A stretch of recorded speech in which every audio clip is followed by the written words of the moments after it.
ये first lab की बात कर रहा हूँ मैं। इस लैब के अंदर इशू लोगों को आ रहा था कि कैलकुलेटर से वैल्यूज़ नहीं आ रही थी। तो ये जो एफ स्क्वायर है और एफ डैश स्क्वायर है, इन दोनों की जो हम वैल्यूज़ कैलकुलेटर से निकालेंगे, इनको हमने स्क्वायर करना है। तो यहाँ पे ये चीज़ पिछली वीडियो में मैंने नहीं बताई थी, तो लोगों की वैल्यूज़ नहीं आ रही थी। और जो वैल्यू निकालने का तरीका वो वही तरीका था, बस स्क्वायर करना था। तो यहाँ पे ये जो सवाल है कि कैलकुलेटर में 3 और 4 दो जगहों पे आ रहा था ये वेरिएंस, तो कौन सी जगह पे कौन सा आ रहा था, ये मैंने रिप्रेजेंट करा हुआ यहाँ पे। जो एफ डैश है ये सिग्मा एक्स से आ रहा था, और जो एस स्क्वायर है ये इससे आ रहा था। तो मतलब ये कि जो लास्ट वाला कॉलम है ये कैलकुलेटर में 3 से आ रहा था, और जो सेकंड लास्ट वाला है जो सिर्फ एस स्क्वायर है ये 4 से आ रहा था। तो ये चीज़ याद रख लेना सब कि यहाँ पर ये होगा, और बाकी जो भी वैल्यू आएगी उसको स्क्वायर करेंगे। ये एक इशू आ रहा था।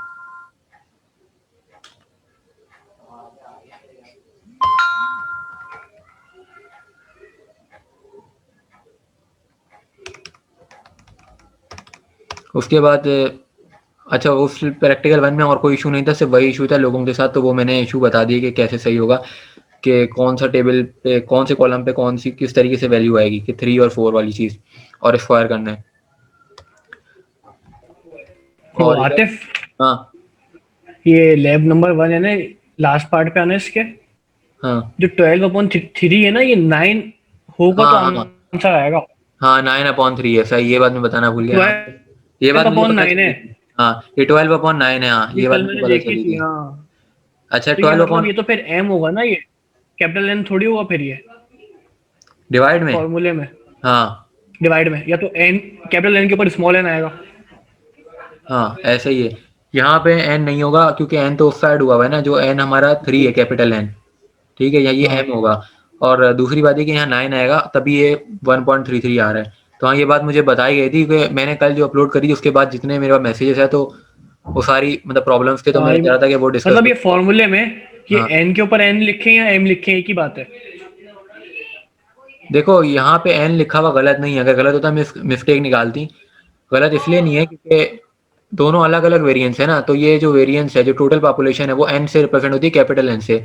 तो इधर टोटल पॉपुलेशन क्या है, हमारी 9 है। ठीक है, बस गलती यहाँ पे है कि 3 की आतिफ, जगह अगर 9 आना है। अगर हम लिख रहे हैं ना छोटा, वो लिख रहे हैं n, तो वैल्यू सही नहीं आ रही, 1.666 समथिंग आ रही है। 12/9 करो तो यही आएगी ना, 1.33। हाँ, 12/9 करेंगे तो वो आएगी। तो 9 जो है हमारा, वो n की पावर छोटा n है ऐसे, या फिर m है। m 9 है ना हमारा।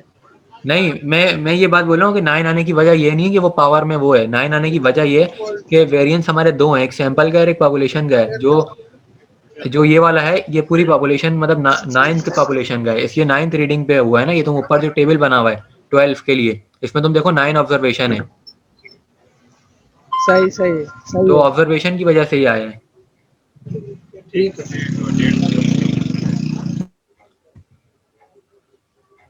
अच्छा, प्रैक्टिकल नंबर 2 के अंदर जो एस स्क्वायर है वो उसी तरीके से आएगा। स्क्वायर हम करेंगे जिस तरह ऊपर तक, इधर भी स्क्वायर है।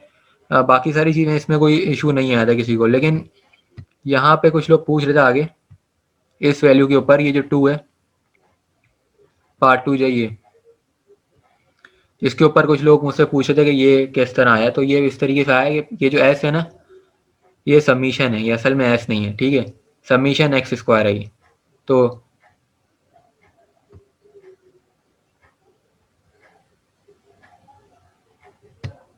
अच्छा, कोई चैट में बोल रहा है कि लैब 1 का लास्ट पार्ट बता दो। लैब 1 का लास्ट पार्ट में क्या मसला था?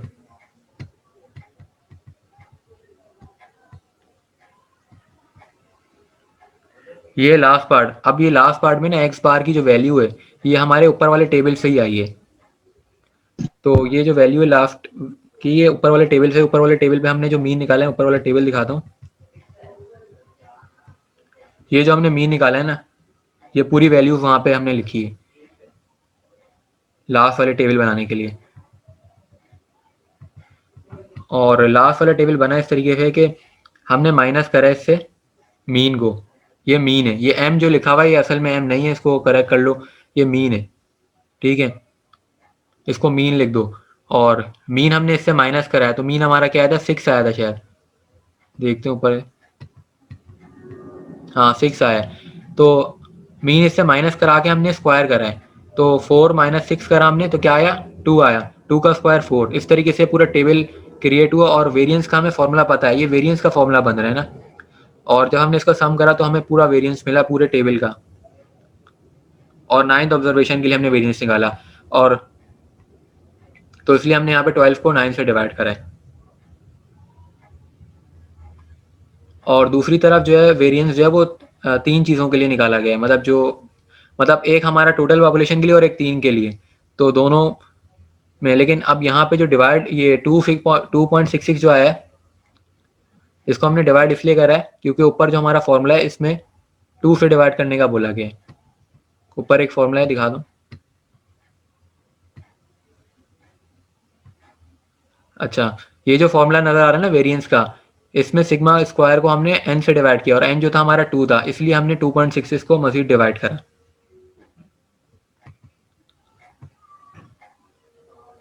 अच्छा, प्रैक्टिकल नंबर 2 पर आ जाते हैं। प्रैक्टिकल नंबर 2 में और 1 में फ़र्क क्या है? वो फ़र्क ये है कि वहाँ पे विद रिप्लेसमेंट है, यहाँ विदाउट रिप्लेसमेंट आ रहा है। पहला फ़र्क तो ये। आतिफ आतिफ आतिफ हाँ आतिफ, ये बताओ, ये जो फॉर्मूला आता है इसमें कैपिटल एन था ना, नीचे लास्ट पार्ट में जो लैब 1 का लास्ट पार्ट था उसमें कैपिटल एन था ना, तो हमने 9 से डिवाइड किया है, हालांकि एन तो हमारा 3 था ना। मैं यही तो बात बता रहा था अभी कि कैपिटल एन का मतलब ये है कि हमारी पॉपुलेशन क्या है, मतलब ऑब्जर्वेशन कितनी है। ऑब्जर्वेशन तो हमारी 9 है ना। हाँ, ऑब्जर्वेशन जो होती है, ऑब्जर्वेशन जितनी वैल्यू हमारे पास है वो 9 है, तो हम टोटल वैल्यू से डिवाइड करते हैं हमेशा। तो टोटल वैल्यू तो यहाँ पे यहाँ हाँ, पे स्मॉल एम लिखेंगे ना, कैपिटल एन थोड़ी आएगा, कैपिटल एन तो आतिफ 3 ये है हमारा। लेफ्ट, यहाँ पे लेफ्ट साइड पे एम आएगा, एम आएगा। एम आएगा। एम आएगा ना, क्योंकि वो है ना। ठीक है, एम कर लेंगे। लेकिन वैसे जहां जहां भी गलतियां होती थी मिस निकालती थी, तो मिस ने कोई गलती नहीं निकाली, मैं समझा कि सही है। लेकिन यही तो मसला है। 9 की यहाँ पे 9 की गलती तो साफ नजर आ रही है, तो ये भी नहीं निकाली उसने, तो वो भी गलती हो सकती है फिर इस लिहाज से। अच्छा, प्रैक्टिकल नंबर 2 के अंदर सिर्फ फर्क आ रहा है विदाउट रिप्लेसमेंट का आ रहा है। तो अच्छा, ये एक बात थी कि हमने ऊपर वाले में कैसे हमने पता लगाया था कि हमारे कितने सैंपल बन सकते हैं। हमने लगाया था पावर लगा के, 2 के ऊपर 3 की पावर लगाई थी, या क्या लगाई थी, 3 के ऊपर 2 लगाई थी, देखते हैं। 3 की पावर 2 थी। हाँ, 3 की पावर 2 थी ना, तो यहाँ पर पावर नहीं लगेगी क्योंकि ये विदाउट रिप्लेसमेंट है। यहाँ पे कम्बिनेशन के जरिए हम पता लगाएंगे, कम्बिनेशन लगाएंगे। यहाँ पे देखो हमारे कितने हैं, ये 1 2 3 5 है ना ये, और ये 2 है, तो 5 से 2 करो तो 10 आएगा। तो यहाँ सही। कम्बिनेशन से पता लगाना है। ये बात बताई गई थी हमें कि विदाउट रिप्लेसमेंट में कम्बिनेशन लगता है और विद रिप्लेसमेंट में पावर हो जाती है पता लगाने के ठीक है। लिए। तो उसके जरिए से पता चल गया 10 बंद ने, हमने 10 सैंपल बना दिए, मीन बना दिया, और ये जो एस स्क्वायर है ये उसी तरह कैलकुलेटर से निकला। ठीक है, और कैलकुलेटर के कौन से नंबर से, 4 से निकला है, क्योंकि उसके ऊपर डैश नहीं है। 4 वाले जो उससे उससे निकाला हमने, मतलब 2 आते हैं ना, एक 3 4, तो ये 4 से आता है, और डैश वाला आता है 3 से। बाकी जो उसके बाद मीन स्क्वायर का एक बनाया हमने। और यहाँ पे ये फॉर्मूला लिखे हुए एस स्क्वायर की और वेरिएंस दोनों में। देखो वेरिएंस की भी 2 टाइप थी। अब मुझे एक में उसने बोला था n-1 होता है और एक में n होता है, तो दो n-1 वाले को एस स्क्वायर कहते हैं और दूसरे वाले को सिग्मा स्क्वायर कहते हैं। तो ये दोनों के फॉर्मूला लिखे हुए हैं। तो जो कैपिटल एन है हमारा वो 5 है यहाँ पे, ठीक है। और सबमिशन एक्स स्क्वायर किस तरह आया है, जो भी हमारी एक्स की वैल्यू थी, एक्स की वैल्यू का स्क्वायर करा फिर सबमिशन करा हमने, और उधर सिर्फ एक्स की वैल्यू को सम करके फिर एंड में स्क्वायर करा। मतलब दोनों में फ़र्क होता है। ये एक में ये होता है कि शुरू से एक वैल्यू को अलग अलग स्क्वायर करके सम करते हैं, और एक में पूरा सम करके फिर स्क्वायर करते हैं, दोनों की वैल्यू डिफरेंट आती है। यार ये चीज एक तो मुझे भी समझ नहीं आई ना, हालांकि दोनों पॉपुलेशन मीन है, ये सिग्मा स्क्वायर भी और ये एस स्क्वायर है ना, ये भी वही कहलाता है। हाँ, लेकिन बात ये है कि ये चीज में बिल्कुल पल्ले नहीं पड़ी, हालांकि दोनों पॉपुलेशन मीन है, वो पॉपुलेशन वेरिएंस है। इसके बारे में ना इतना मिस ने डिटेल नहीं बताया था, बस ये बात बोली थी कि एक n-1 वाला होता है और एक सिंपल n स्क्वायर होता है वेरिएंस। तो उस लिहाज से हमें याद करने का बताया था, इतनी डिटेल नहीं बताई। अच्छा, उसके बाद जो मीन निकालने का तरीका है वो वही है कि submission x divided by n। हमारे जो x थे उनको सम करके डिवाइड बाय n कर हमारा मीन आ गया 6.8।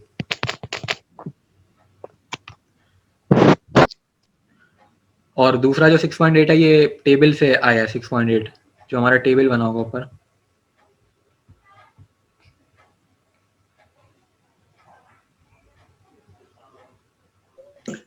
अच्छा यहाँ ये पे तुम्हारा कटा, ये कटा हुआ क्या है? ये जो एक्स बार जो काटा हुआ है, मिस नहीं क्या कर रहा है? वहां पर ऊपर आओ। ऊपर हाँ, जहाँ पे 6.8 की वैल्यू निकाली है, एक्सपेक्टेशन ऑफ एक्स वाली जो है। अच्छा वो नीचे है। हाँ, नीचे मतलब इसमें प्रैक्टिकल। हाँ ये चीज सही ना। सही। ये तो summation X bar upon M है ना, इसका जहाँ हाँ तुमने म्यू लिखा हुआ है। हाँ।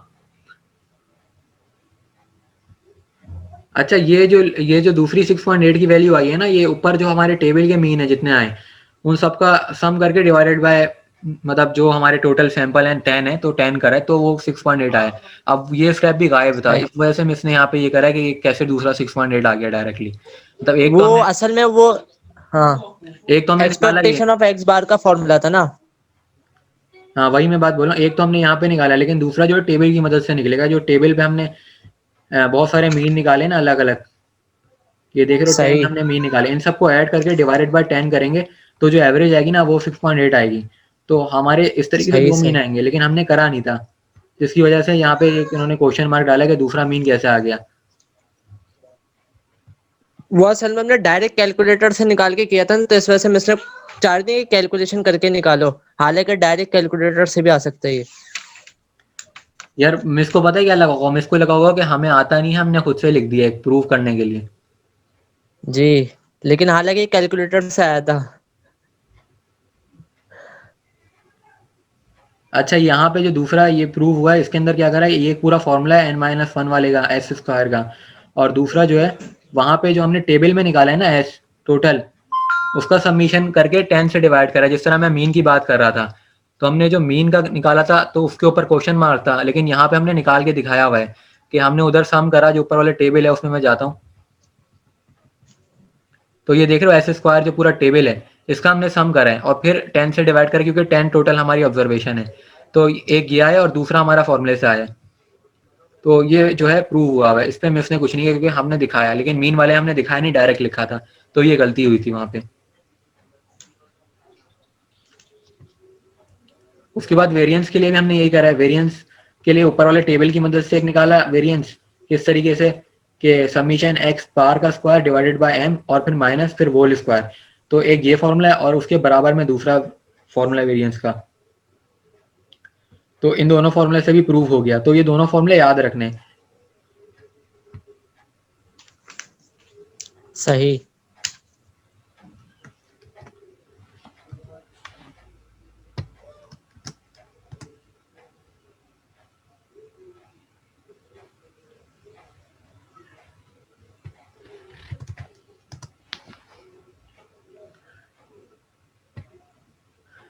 अच्छा ये बात कोई पूछ रहा है चैट पे कि सिग्मा स्क्वायर और एस स्क्वायर कैसे कैलकुलेट हुआ। एस स्क्वायर तो कैलकुलेटर के जरिए से हमने जो पहले निकालते हैं उस तरीके से निकला है, ठीक है, इसका ये पूरा टेबल बना है और आगे चल के हमने इन सबको ऐड करके डिवाइडेड बाय 10 करा है तो हमें मिल गया ये। लेकिन जो सिग्मा स्क्वायर है, सिग्मा स्क्वायर का एक फॉर्मूला होता है ना हमारा कि जो यहाँ पे हमने एक एक्स बार निकाला और एक एक्स बार का वोल एक्स बार का स्क्वायर निकाला है, तो इन दोनों का सबमिशन यहाँ पे मैंने एंड में नहीं करा, वो करना है।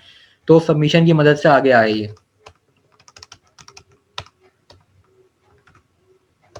ये जो चीज़ है ना, ये एक सबमिशन की वजह से है और डिवाइडेड बाय 10 करा गया है। ये हमने फॉर्मूला पढ़ा था ना कि मीन का स्क्वायर और एक दूसरा होता है जिसमें पहले से स्क्वायर करके करते हैं, तो ये वाला फॉर्मूला लगा है। ये काफ़ी पुराना फॉर्मूला है, स्टैट्स में हम पढ़ते हैं। तो टेबल की मदद से ही सारा हुआ है लेकिन हमने 10 से डिवाइड करा दोनों तरफ क्योंकि 10 ऑब्जर्वेशन है। 10 ऑब्जर्वेशन है। प्रैक्टिकल 3 पर आए थे, प्रैक्टिकल 3 में किसी ने कोई मतलब ये नहीं बोला कि गलत है, तो ये तो सही है और ये पहले भी हम डिस्कस कर चुके हैं।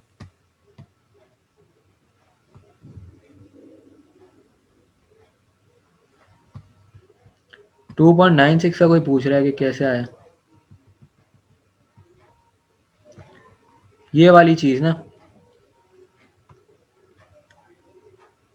ये वाली चीज़ इस तरीके से आई है कि जो n है हमारा 5 है और समीशन एक्स स्क्वायर जो है वो हमने ऊपर वाले जो टेबल है इससे सम करा नहीं था, ये सम कर रहेंगे तो वैल्यू जो भी आएगी वो लिखेंगे और फिर उधर वाला सम करेंगे और n स्क्वायर मतलब 5 का स्क्वायर 25, तो ये पूरी वैल्यू पुट करेंगे तो एंड में 2.69 आ जाएगी, 96 आ जाएगी। इसी तरह उसके लिए भी वैल्यू आ जाएगी। अच्छा हाँ, ये एक चीज़ मुझे याद आई कि इधर हमने ना टेबल ऊपर वाले टेबल से नहीं ली, इधर जो हमने वैल्यूज ली है ना x की वो ली है ऊपर जो हमारी 5 थी ना, ये वाली 5, इन सबको ऐड करा है। ठीक है, तो वो क्या आ गया, सबमिशन x आ गया और फिर हमने इसको स्क्वायर कर दिया। तो एक टेबल ये भी बनेगा और एक बनेगा कि मतलब असल में ना बहुत चीज़ हमने डायरेक्ट करी हुई है। मसला ये हुआ है, हमें ये भी करके दिखाना चाहिए था कि इन सबको ऐड कर रहे हैं हम और स्क्वायर ले रहे हैं और फिर इन सबका अलग अलग स्क्वायर करके उनको ऐड कर रहे हैं, तो फिर नीचे जो फॉर्मूला बन रहा है उसके अंदर पुट होगा। तो बहुत सारी चीज़ें डायरेक्ट इसमें करी गई हैं, तो ये जो फॉर्मूला है ना इसके अंदर फिर पुट हो जाएगा और यहाँ पे n5 आएगा, 10 नहीं आएगा क्योंकि हम यहाँ पे 5 के लिए करेंगे।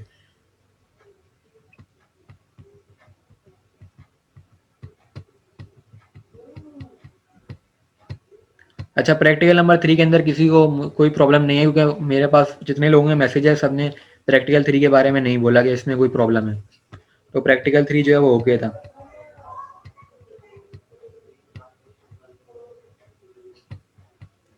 प्रैक्टिकल 4 के अंदर प्रॉब्लम्स आई हैं, तो प्रॉब्लम जो है इसका मैं बताता हूँ क्या इसमें हुआ है। देखो, जो हमारा फंक्शन है ना ये वाला, इसके अंदर एक एडिशन है कि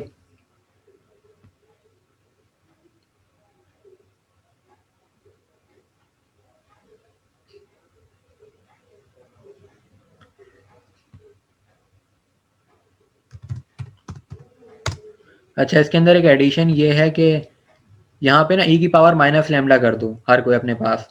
यहाँ पे एडिशन ये है क्योंकि नेट पे मैंने देखा था इसका फॉर्मूला, तो यहाँ पे e की पावर माइनस लैम्डा होता है। और दूसरी एडिशन ये कर दो कि यहाँ पे थीटा की वैल्यू 5 कर दो, तो ये जो सारी वैल्यूज हैं फिर ये सारी सही हो जाएंगी।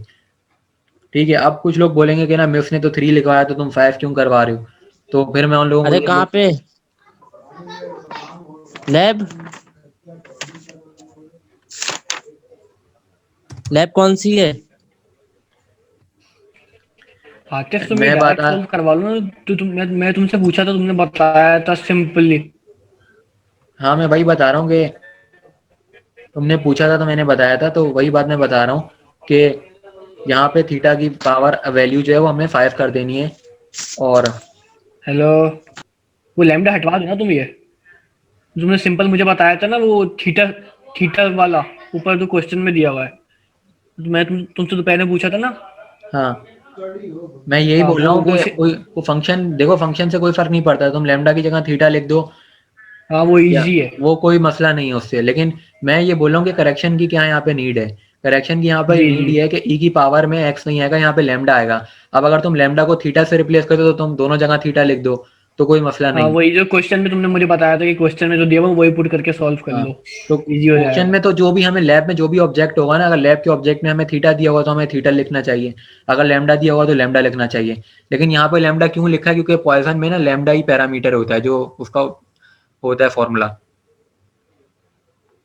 अच्छा, दूसरी बात है कि जो लोग ये कहेंगे कि यहाँ पे 5 होना चाहिए थीटा की जगह क्योंकि वो 3 होना चाहिए, यहाँ पे 3 लिखा और हम मैंने 5 क्यों कराया, तो उनको मैं ये बोलूँगा कि वो लोग ना पूरी मिटा के दोबारा कर लें 3 के लिए। ठीक है, अब क्योंकि ये 5 के लिए करी हुई है मैंने। यार अच्छा, ये जो है 3 वाला सही है ना? नहीं ना, 5 करना है, 5 करना है। ये सारी कैलकुलेशन 5 के लिए हुई हुई है, 3 के लिए नहीं हुई हुई। क्यों? तुम चेक कर लो कैलकुलेटर में, 5 पे ही सारे आंसर्स आ रहे हैं ये, और 3 पे नहीं आ रहे। समझा नहीं मैं, मतलब 5 पे नहीं आ रही, 5 पे आ रही, 3 पे नहीं आ रही, ये मतलब यार ये है कि जब ये असल में ना मैंने मॉर्निंग वालों से छापा था, तो मॉर्निंग वालों को ना थीटा जो है वो दिया हुआ था 5 और हमें 3 दिया हुआ था। तो मैं यही बोल रहा हूँ कि अंडरस्टैंड करने के लिए समझ लो कि हमारा क्वेश्चन में 5 था, बाकी पेपर में कल जो भी आता है वो हम उस लिहाज से करेंगे। प्रोसीजर तो यही रहेगा ना? प्रोसीजर यही रहेगा, बस ये बता रहा हूँ कि ये जो कैलकुलेशन हुई है थीटा 5 के लिए हुई हुई है। ठीक है, कोई टेंशन नहीं है फिर, चलो। और ये वैल्यू तो हम जब यार तक थीटा निकालेंगे की जब वैल्यू तक कि 5 वन नहीं आ रहती है जाता। यहाँ पे। हाँ, और ये जो हाँ और जो ये फंक्शन है तो इसमें थोड़ी करेक्शन करिए कि ई की पावर माइनस लैम्डा करिए, बाकी सब सही है ये। हाँ तो पावर माइनस लैम्डा ही आता है उसमें। और ये जो ये जो कैपिटल एफ आई किस तरीके से एडिशन करके आया, ये CDF होता है ना, क्यूमुलेटिव फ्रीक्वेंसी डिस्ट्रीब्यूशन, ये वो करी हमने। इसके बराबर में जो चीज़ आ रही है ना जी टेबल, जी ये वो करी। और रेंजेस हमने बना ली। रेंजेस किस तरह से सही। बनाई कि एक 0 से 0.1 और फिर 2, इस तरीके से रेंजेस बनाना मुश्किल नहीं है, याद कर लो कि किस तरीके से होती है। अब ये रेंजेस का यूज़ क्या है वो आगे जब हम अगले जो क्या वो है, रेंजेस का यूज़ है कि जब हमने सारे रैंडम नंबर निकाले कैलकुलेटर से, तो वो जिस रेंज में लाई कर रहे थे हमने वहाँ से देख के उसको नंबर देने हैं। जैसे हम बात करते हैं 0.6 की, 0.603। अब इसकी रेंज देखते हैं कहाँ पे लाई कर रहे हैं। देखो 0.6 जो लाई कर रहा है वो कर रहा है 5 में x के, तो हमने इसको आगे नंबर दिया हुआ है 5, यहाँ पे 5। इस तरह करके हमने सारे नंबर देने, तो बड़ा ख्वारी वाला काम है लेकिन करना पड़ेगा ये। और फिर आगे हमने मीन भी निकाला है। तो लैब 4 की करेक्शन कुछ भी नहीं थी, बिल्कुल माइनर सी करेक्शन थी, बाकी सारा काम ठीक है। और लैब 1 में करेक्शन थी, लैब 2 भी हमारी ठीक है।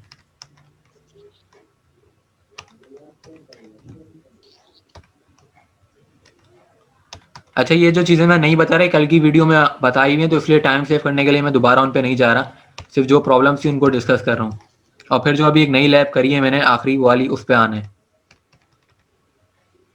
अच्छा, इसके बारे में भी कोई पूछ रहा था कि ये 20 से डिवाइड क्यों करा गया है, क्योंकि यहाँ पे इसलिए करा गया क्योंकि इन सबको हम ऐड करेंगे ना 8732, तो ये 20 बनेगा, तो ये रेशो होता है, तो रेशो में टोटल से ही डिवाइड किया जाता है, तो इस वजह से यहाँ पे किया गया है।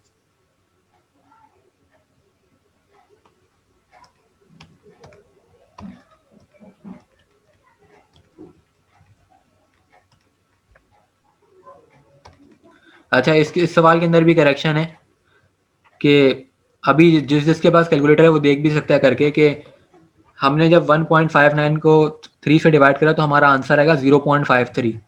तो ये कोई भी चेक कर ले अपने पास कि ये गलत है, 0.85 नहीं है। कहाँ पे कहाँ पे?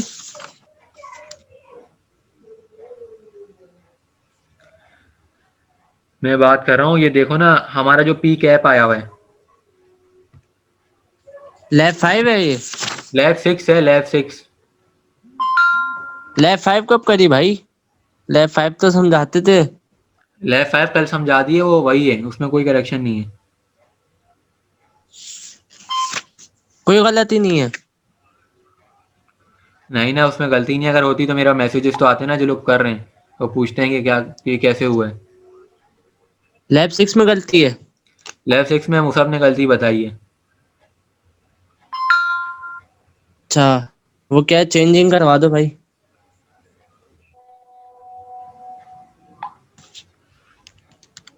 देखो अरे तो 0.53 आ रहा है। यार, तुम मेरी बात सुनो कि बात यह है कि हमने ये कैसे निकाला प्रोबेबिलिटी।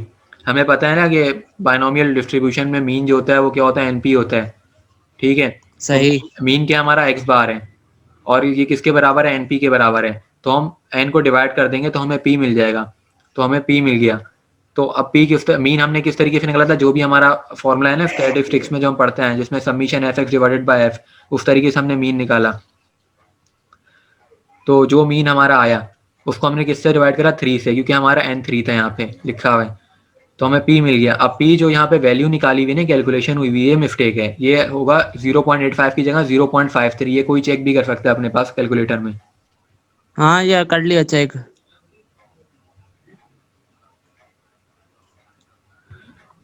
ठीक है, और या क्यू भी फिर इस तरह चेंज हो जाएगा। जब ये सब चेंज हो जाएगा तो नीचे जो आगे हमने बाइनोमियल का फंक्शन लगाया है इसके अंदर भी वैल्यूज चेंज हो जाएंगी।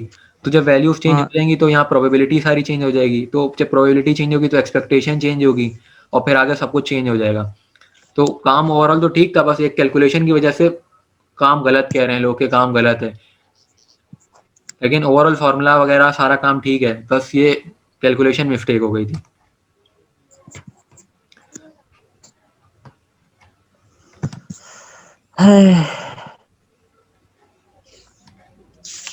तो जहाँ जहाँ वो वैल्यूज आएंगी, हाँ बस वहां हमने चेंजिंग करनी है। अच्छा, तुम बोल रहे थे लैब 5 बता हाँ, उसमें वो करनी है सिर्फ चेंजिंग। तुम बोल रहे थे कि लैब 5 बता दो, तो लैब 5 में बता रहा हूँ। हाँ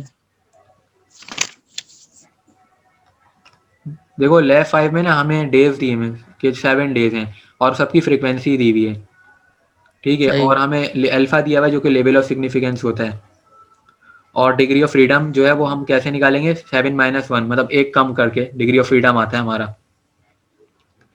अब यहाँ पे हमने जो टेबल बनाया ये सारे डेज लिखे, और ये जो ई है, ये ई किस तरीके से निकाला हमने, ई कहते हैं एक्सपेक्टेड को, और ओ कहते हैं ऑब्जर्व को। एक्सपेक्टेड आता है कैसे, हमें जो भी कंडीशन दी हुई है सवाल में, कंडीशन ये दी हुई है कि ये यूनिफॉर्म डिस्ट्रीब्यूशन को फॉलो कर रहा है। अगर सवाल पढ़ो तो लिखा हुआ है फिट अ यूनिफॉर्म डिस्ट्रीब्यूशन, तो यूनिफॉर्म डिस्ट्रीब्यूशन का मतलब ये होता है कि सब यूनिफॉर्म है, जो कुछ भी है वो बराबर है।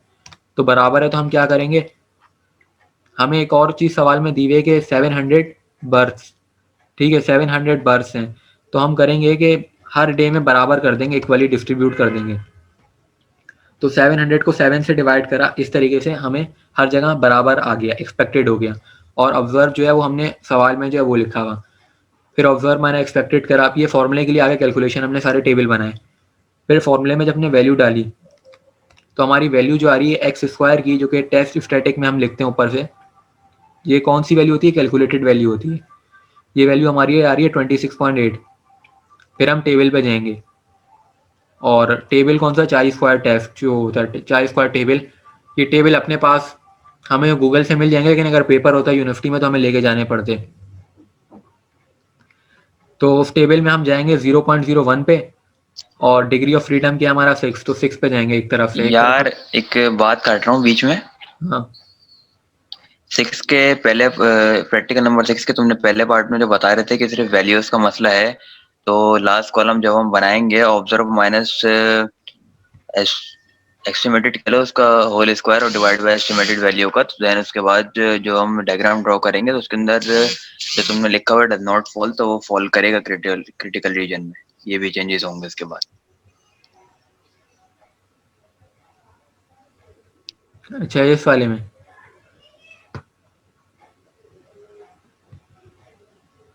हाँ मैंने लिखा है डज नॉट फॉल, तो हाँ कैलकुलेशन चेंज होगी तो वो भी चेंज हो जाएगा आगे जब हम करेंगे।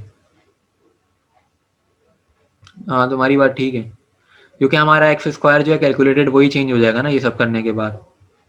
तो उसके बाद हमें जो रिजल्ट है हम उसको देख के ही बनाते हैं, ऐसा तो कोई भी नहीं करेगा कि कैलकुलेशन चेंज कर दे और रिजल्ट वही छापेगा। अच्छा नहीं, सुनो, ये जो हम मैंने ग्राफ बनाएंगे फिर क्या हम वैल्यूज प्लॉट करके बनाएंगे या वैसे ही फिर? ग्राफ तो हमें बनाना होता है, क्रिटिकल रीजन दिखाना होता है, और जो हमारी वैल्यू अगर उसके अंदर लाया करी तो वो दिखाना होता है बस। लैब इसका बनता है किस तरह से? चलो खैर, जब लैब 6 पे आए तब बताओ, लैब 5 करवा दो। नहीं, आखिरी लैब में इसके बाद आऊँगा तो उस लैब में डिटेल से बताऊँगा जेड टेस्ट टी टेस्ट के बारे में, तो उससे तुम्हारा एसएम का जो पेपर है वो भी कवर होगा। लैब 5 में बस करना क्या है, ये वाला मुझे समझी भी नहीं थी ये वाली।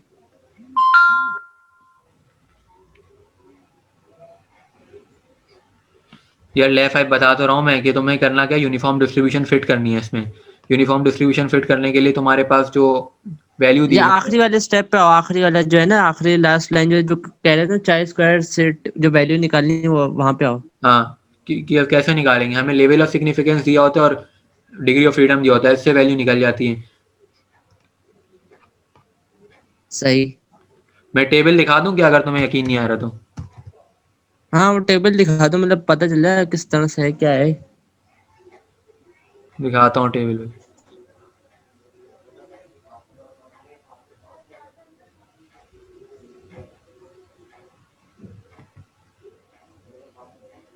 आ रहा है टेबल अभी? हाँ नजर तो आ रहा है। ये देख रहे हो टेबल में क्या है, दूसरे एंड पे, एक एंड पे डिग्री ऑफ फ्रीडम नजर आ रहा है तुम्हें, 1 2 3 4 5। सही। यहाँ से हम डिग्री ऑफ फ्रीडम देखेंगे, और वहां से अल्फा हाँ देखेंगे। वहां से अल्फा देखेंगे। तुमने लग रहा है रिकॉर्डेड वीडियो देखी ही नहीं है, लोग बोल रहे हैं कि इसको बोलो रिकॉर्डेड वीडियो देख ले, क्योंकि उसमें बताया हुआ था टेबल के बारे में। यार सिर्फ हिंट दे दोगे, बाकी मैं खुद ही कर लूंगा। हिंट ही दे रहा हूँ तुम्हें, लेकिन और लोगों का टाइम ज़ाया हो रहा है ना, वो बोल रहे हैं कि हमने करा हुआ है। चलो ठीक है, आगे बढ़ जाओ। ठीक है, अब जो नया वो है ना हमारा,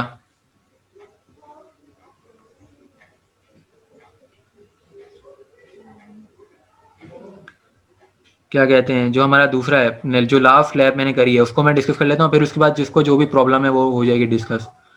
अच्छा, मीटिंग का ना टाइम शायद एंड होने वाला है, तो मैं मीटिंग नहीं करता हूँ शुरू, ठीक है, कैंसिल करके, ताकि फिर मसला ना हो बीच में। ठीक है, लिंक सबको दे दूंगा।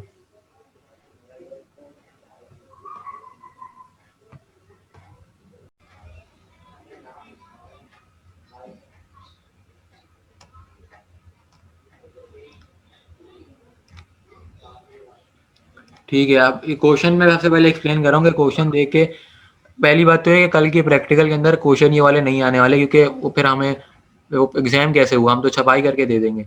तो मुझे जहाँ तक लग रहा है कि कोड आएंगे और क्वेश्चन डिफरेंट आएंगे।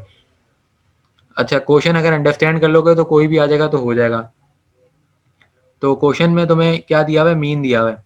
पहली चीज़ लिखा हुआ है कि study showed that the 2 year ago the mean time spend per visit to Facebook was 20.8 minutes. तो तुम्हें मीन दिया हुआ है ये, ठीक है। और दूसरी चीज़ यहाँ पे दी है स्टैंडर्ड डेविएशन, जो कि 10 मिनट्स है। उसके बाद ये जो स्टडी हुई है, ये 103 विजिट्स पर हुई है, जो कि हमारा एन कहलाएगा। और सैंपल मीन जो है हमारा, वो है 23.8। तो जो साइंटिस्ट है वो ये जानना चाह रहा है कि जो फेसबुक का मीन टाइम है विजिट करने का, वो चेंज हो गया या नहीं हुआ। मतलब पहले जो स्टडी थी उससे पता चला था कि 20 मिनट हर कोई फेसबुक चलाता है, अगर चला जाए फेसबुक पे, और डेविएशन थी 10 मिनट की। कोई हैंड रेस कर रहा है, वाइस ये पे पूछ लो यार इस तरह।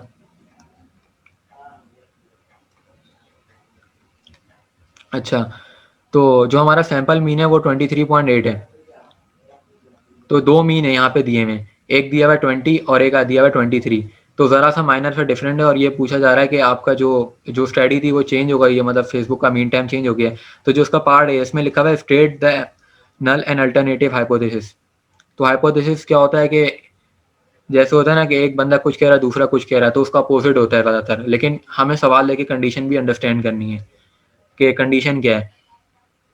तो यहाँ पे कंडीशन ये नज़र आ रही है कि पहला हाइपोथेसिस होगा हमारा कि म्यू नॉट, मीन की हम बात करें, म्यू नॉट होगा 20.8।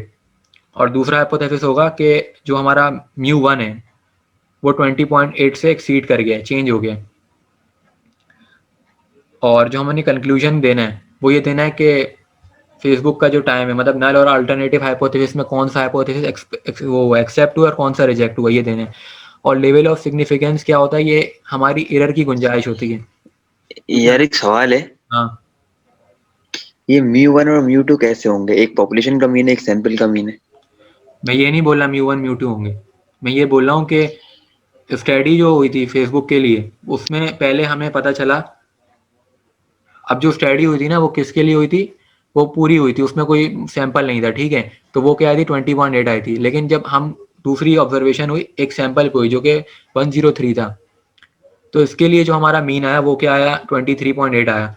तो हमारे मीन दो हैं, एक पॉपुलेशन का और एक सैंपल का। लेकिन हमसे पूछा जा रहा है कि हम सैंपल मीन को देख के ये बता सकते हैं कि जो हमारी पहले जो स्टडी हुई थी वो गलत हो गई है या चेंज हो गया है। हमें ये इसके पता लगाना है। इसके लिए तरीक़ेकार होता है, हमारे पास दो टेस्ट होते हैं, एक जेड टेस्ट होता है और एक टी टेस्ट होता है। तो अब हमें सबसे पहले अगर ये पता लगाना है कौन सा टेस्ट लगाएंगे, तो उसका सबसे शॉर्टकट तरीका है कि अगर डेविएशन गिवन है जो कि हमें दिया हुआ है इधर, तो हमने जेड टेस्ट लगाना है। स्टैंडर्ड डेविएशन अगर सवाल में गिवन है तो जेड टेस्ट, अगर गिवन नहीं है तो टी टेस्ट, ठीक है। लेकिन नेट पे जब जाओगे तुम लोग देखोगे तो वहाँ पे एक और चीज़ बताई गई होगी कि सैंपल साइज़ के बारे में, कि अगर सैंपल साइज़ हमारा 30 से कम होगा तो हम टी टेस्ट पे जाएंगे, 30 से बड़ा होगा तो हम जेड टेस्ट पे जाएंगे। सैंपल साइज़ क्या होता है, एन होता है। यहाँ पे देखो सैंपल साइज़ हमारा 103 है जो कि बड़ा है। तो यहाँ पे दोनों कंडीशन जेड टेस्ट के लिए लग रही हैं कि सैंपल साइज़ भी बड़ा है और डेविएशन भी गिवन है। तो पहले सवाल में कन्फ्यूजन नहीं है कि जेड टेस्ट ही लगेगा यहाँ पे। तो अब मैं सोल्यूशन के ऊपर आता हूँ कि सोल्यूशन किस तरीके से हुआ है इसका।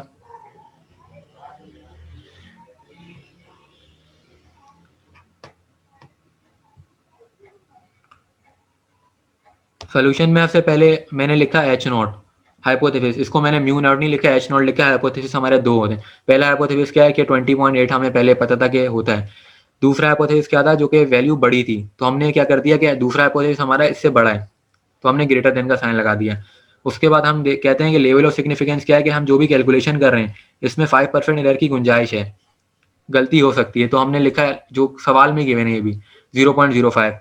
फिर ये जेड टेस्ट का फॉर्मूला लिखा है हमने। जेड टेस्ट का फॉर्मूला क्या है, X bar minus mu naught divided by sigma divided by under root N. ये फॉर्मूला याद रखना है, कोई मुश्किल फॉर्मूला नहीं है। तो इस फॉर्मूले में हमने सारी वैल्यूज डाली जो कि हमें डेटा में गिवन थी। डेटा भी अंडरस्टैंड सबको हो रहा है कि वहाँ पे हमारा N103 था, डेविएशन 10 थी, और एक्स बार जो पॉपुलेशन वो है, पॉपुलेशन मीन है हमारा, वो सैंपल मीन है, एक्स बार सैंपल मीन है, वो 23.8 है, और पॉपुलेशन मीन म्यू नॉट 20.8 है। तो ये सारा हमने फॉर्मूले में डाला, अब तक कुछ भी इसमें मुश्किल नहीं। फिर हमें एक जेड की वैल्यू मिल गई। अब जेड की वैल्यू हमारी आ गई, तो हम कहाँ पे जाएंगे, जेड टेबल पे जाएंगे। अब जेड टेबल में गूगल से निकालता हूँ, तो उस टेबल से वैल्यू निकाल लेंगे इसकी।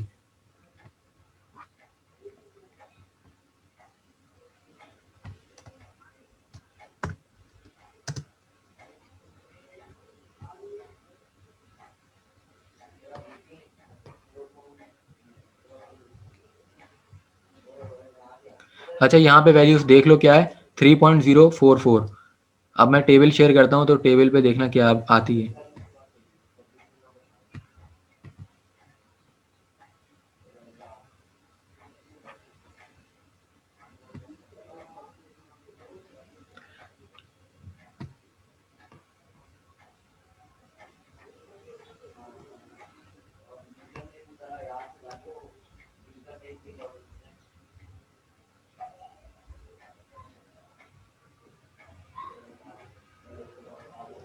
देखो 3.0 पर हम आए यहाँ पे, और फिर ऊपर जो हमारी एक लाइन चल रही है जहाँ पे 0.0, 0.1, 0. हम 0.4 पर आएंगे। 0.4 से हम देखेंगे 3.0, तो ये आ रही 99.88। ठीक है, तो वहाँ इसका मतलब क्या है, इसका मतलब ये है कि हमारी गलती का चांस कितना था, 5% था ना। जीरो अल्फा जो था हमारा 5% उस पर था, और जो हमारी वैल्यू क्या आ रही है, बहुत ज़्यादा एक्यूरेट आ रही है 99.8। मतलब हमारा जो है हाइपोथेसिस जो है वो एक्सेप्ट हो गया। लेकिन हमने कभी भी एक्सेप्ट नहीं लिखना होता, ये एक रूल है इसका, हमने लिखना होता है वी फेल टू रिजेक्ट। तो अब मैं उस सोल्यूशन पे आता हूँ। तो ये देखो, अब ये ग्राफ किस तरीके से बना है। ग्राफ बनाने का सबसे आसान तरीका ये है कि क्रिटिकल रीजन क्या होता है, कि हमारी गलती का क्या चांस है।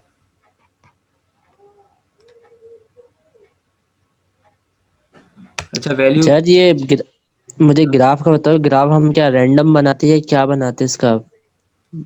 हाँ मैं बताता हूँ। देखो, अभी कोई मुझसे दोबारा बोल रहा है कि वैल्यू कैसे निकाली जेड की, तो जेड की वैल्यू कैसे निकाली। जेड तुम देख रहे हो 3.044 आ रहा है। ठीक है, जेड टेबल तुम्हें मिल जाएगा, मैं भेज दूंगा व्हाट्सएप पे जेड टेबल, या गूगल से ही मिल सकता है। जेड टेबल में क्या होगा, क्या एक एंड पे 3 होगा, नंबरिंग होगी, ठीक है, और दूसरे एंड पे पॉइंट के बाद के नंबर होंगे। तो तुम ऊपर वाले उससे पॉइंट देखोगे और दूसरे से 3 देखोगे, तो तुम्हें मिल जाएगा। मैं दोबारा जेड टेबल पर आ जाता हूँ।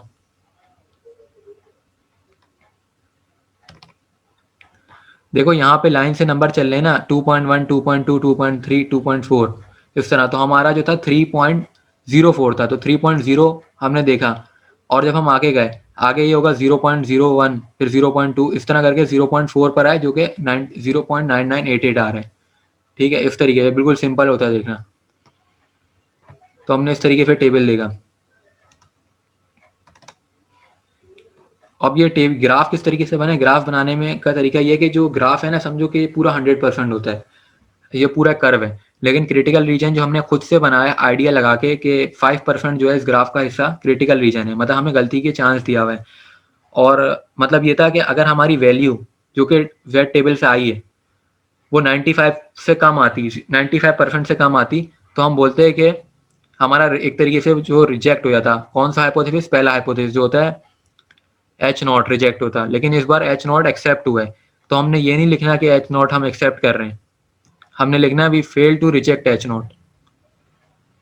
और ऐसा क्यों हो गया, ऐसा इसलिए हो गया क्योंकि देखो जो हमारी कैलकुलेटेड वैल्यू आ रही है वो 99% आ रही है, मतलब 95 के अंदर अगर लाई करती तो फिर हम बोलते हैं कि ये रिजेक्ट हो गया। ठीक है, लेकिन ये आगे आ रही है, मतलब बहुत ज़्यादा एक्यूरेट, और एक्यूरेट होनी भी थी क्योंकि सवाल देख के ही लग रहा था कि हमें डेविएशन इतनी ज़्यादा दी हुई थी 10, और उसके अलावा जो उन दोनों वैल्यूज़ में डिफरेंट था वो भी बिल्कुल माइनर सा था, जिसकी वजह से ऐसा हुआ। तो ये इतने सवाल यहाँ पे, पहला सवाल यहाँ पे ख़त्म हो गया। इसके मुतालिक किसी को क्वेश्चन है तो कोई पूछे।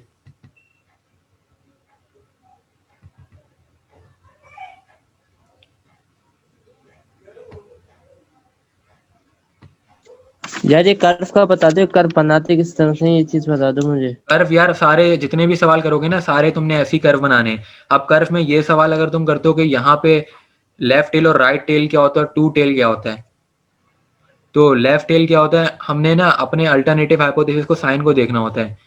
अल्टरनेटिव हाइपोथेसिस होता है H1। H1 में तुम जो साइन देख रहे हो ना, ग्रेटर देन का है, तो ग्रेटर देन के साइन पे ये कहाँ पे बना है, राइट टेल बना है। ये राइट टेल का मतलब राइट हैंड साइड पे हमारा ये आया है क्रिटिकल रीजन, ठीक है। अगर लेस देन होता तो फिर ये लेफ्ट हैंड पे बनता, लेकिन अगर यहाँ पे अनइक्वल का साइन होता तो फिर हम टू टेल बनाते, और टू टेल में अल्फा को हम 2 से डिवाइड करते हैं। और तो ये जो 0.05 है पे इसकी प्लॉटिंग अपने हिसाब से करने की कि इस साइड पे या 0.05 या 0.99 लाया करेगा। हाँ, ये अपने हिसाब से आइडिया से बनाओ, लेकिन ग्राफ बनाना ज़रूरी है। ग्राफ नहीं बनेगा तो समझो कि तुम्हारा काम नहीं हुआ, मतलब तुम्हारा एक्सप्लेनेशन कैसे दोगे, तुम जो काम करो उसको एक्सप्लेन करने का तरीका ग्राफ है इस सवाल में। मतलब ये ग्रेटर देन किस तरह देखकर लगाएंगे, एन की वैल्यू बढ़ी है इसलिए H1 ग्रेटर हुआ है। हाँ, ग्रेटर देन ऐसे लगाएंगे कि हमें 2 मीन दिए हुए हैं सवाल में ना, एक दिया हुआ है 20.8 और एक दिया हुआ है 23.8। तो तुम्हारी जो दूसरी वैल्यू वो बड़ी है ना, तो बड़ी है तो इसलिए तुम्हारा जो दूसरा हाइपोथेसिस है उसमें ग्रेटर देन का साइन लगा। सही सही। अब इसके साइन को देख के ही तुमने ग्राफ बनाया। इसका साइन ग्रेटर देन का है तो तुम्हारा वो बना राइट टेल, अगर लेस देन का होगा तो लेफ्ट टेल बनेगा, और अगर इक्वल का साइन होगा, अनइक्वल का साइन, ऐसे भी सवाल हैं जिनमें अनइक्वल का साइन लगा है, तो वहाँ पे टू टेल बनेगा, मतलब दोनों तरफ क्रिटिकल रीजन होगा। लेकिन उस वक्त क्रिटिकल रीजन 0.5 नहीं होगा, उस वक्त क्रिटिकल रीजन को भी हम 2 से डिवाइड करेंगे, क्योंकि क्रिटिकल रीजन 2 हिस्सों में बढ़ गया है, एक माइनस वाली साइड तक होगा और एक पॉजिटिव वाली साइड तक। उसके बाद क्वेश्चन नंबर 2 पर आते हैं।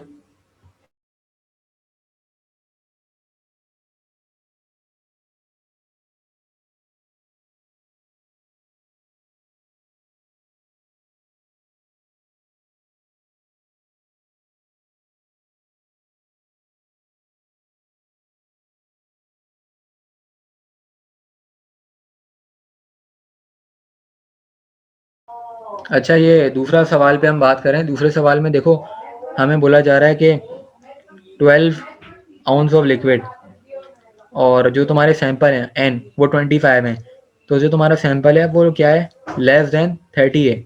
लेस देन 30 पे टी टेस्ट लगता है, तो अब बहुत सारे लोग यहाँ पे टी टेस्ट लगा देंगे, लेकिन हमारी जो पहली चीज़ होती है देखने वाली कि डेविएशन गिवन है या नहीं, तो इधर डेविएशन गिवन है क्योंकि 0.4 है, तो डेविएशन गिवन है तो हमने हर हाल में टी टेस्ट पे जाना है, वो जेड टेस्ट पे जाना है, टी टेस्ट पे नहीं जाना। डेविएशन गिवन है तो हमने जेड टेस्ट पे जाना है, तो यहाँ पे जेड टेस्ट गिवन है, जबकि सैंपल साइज 30 से कम है, और जेड टेस्ट में सैंपल साइज 30 से बड़ा होना चाहिए। लेकिन हम इस चीज़ को इग्नोर कर सकते हैं अगर डेविएशन गिवन है, क्योंकि जेड टेस्ट के फॉर्मूले में डेविएशन आते हैं, और इसके मुतालिक मैंने जो बुक पढ़ी है शायद जमाल की, उसके अंदर भी बताया गया था कि हमारा पहला फोकस डेविएशन है। डेविएशन अगर गिवन है तो हम सैंपल साइज को देखते ही नहीं है कि सैंपल साइज 30 से बड़ा है छोटा है। दूसरी चीज़ ये है कि यहाँ पे तुम्हें डेविएशन गिवन है, सैंपल गिवन है, और ये बताया जा रहा है कि जो कंपनी प्रोड्यूस कर रही है वो 12 ऑन्स मतलब लिक्विड का साइज है, ठीक है। और उसके बाद ये बोलने की जो उन्होंने एवरेज अमाउंट फाइंड करी वो कि 11.7 है, ठीक है। तो अब इसके सोल्यूशन पर आते हैं। इस सवाल में हमें जो वैल्यूज थी मैंने अभी उनको बता दी कि क्या क्या दी हैं।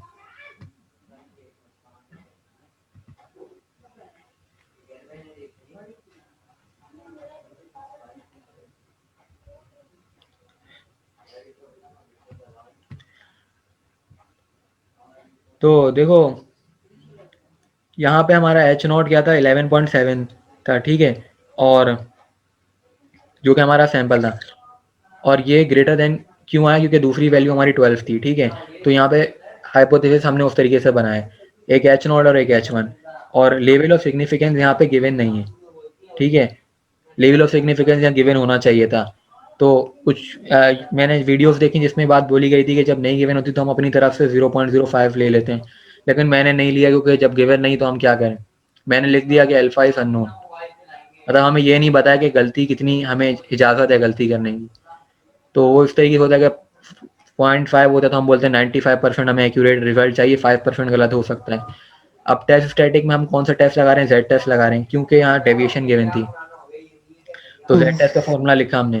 उसके बाद जो वैल्यूज हमें क्वेश्चन में गिवन थी वो सारी वैल्यूज हमने लिखी, तो हमें जेड की वैल्यू मिल गई। अब जेड की वैल्यू भी हम उसी तरह जो पहले मैंने टेबल बताया था उसी तरह से हमने देखनी है, और फिर आगे एक ग्राफ। यार ये जरा सुनो, आती है डेविएशन समझाने यार, ये मुझे समझ नहीं आ रहा डेविएशन गिवन है क्या मतलब।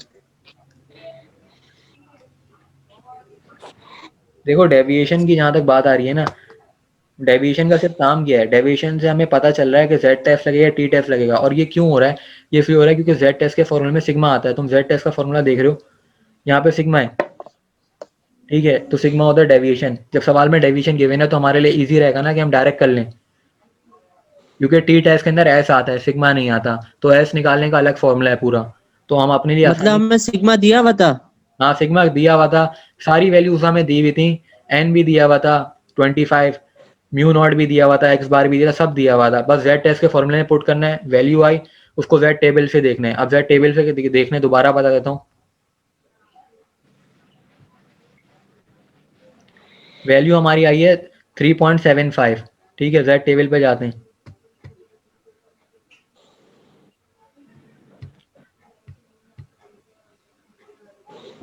अच्छा यहाँ पे जेड टेबल ना आगे नहीं है, 3.4 तक ही है, तो मैं वहां पे देखता हूँ वैल्यू क्या आई है।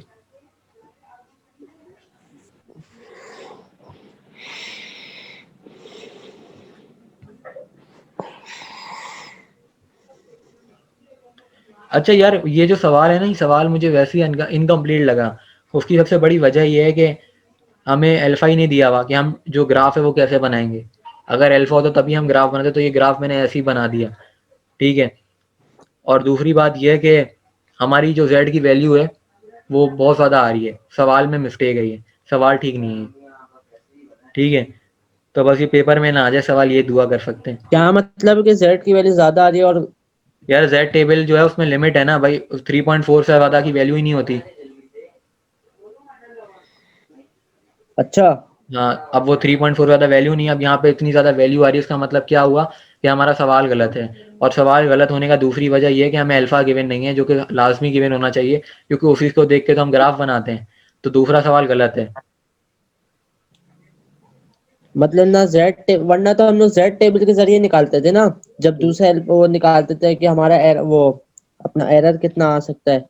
तो मैं कह रहा हूँ और जेड फिर टेबल पे 3.7 वैल्यू नहीं है ना, 3.54 तक है, तो ये सवाल ही गलत है। और दूसरी बात है कि जेड टेस्ट जो भी होता है उसके अंदर होना क्या चाहिए, एन सैंपल साइज होना चाहिए 30 से बड़ा, इधर सैंपल साइज छोटा है जिसकी वजह से वैल्यू इस तरह आ रही है। तो यहाँ पे तो यार इसको टी टेस्ट नहीं कर सकते आप?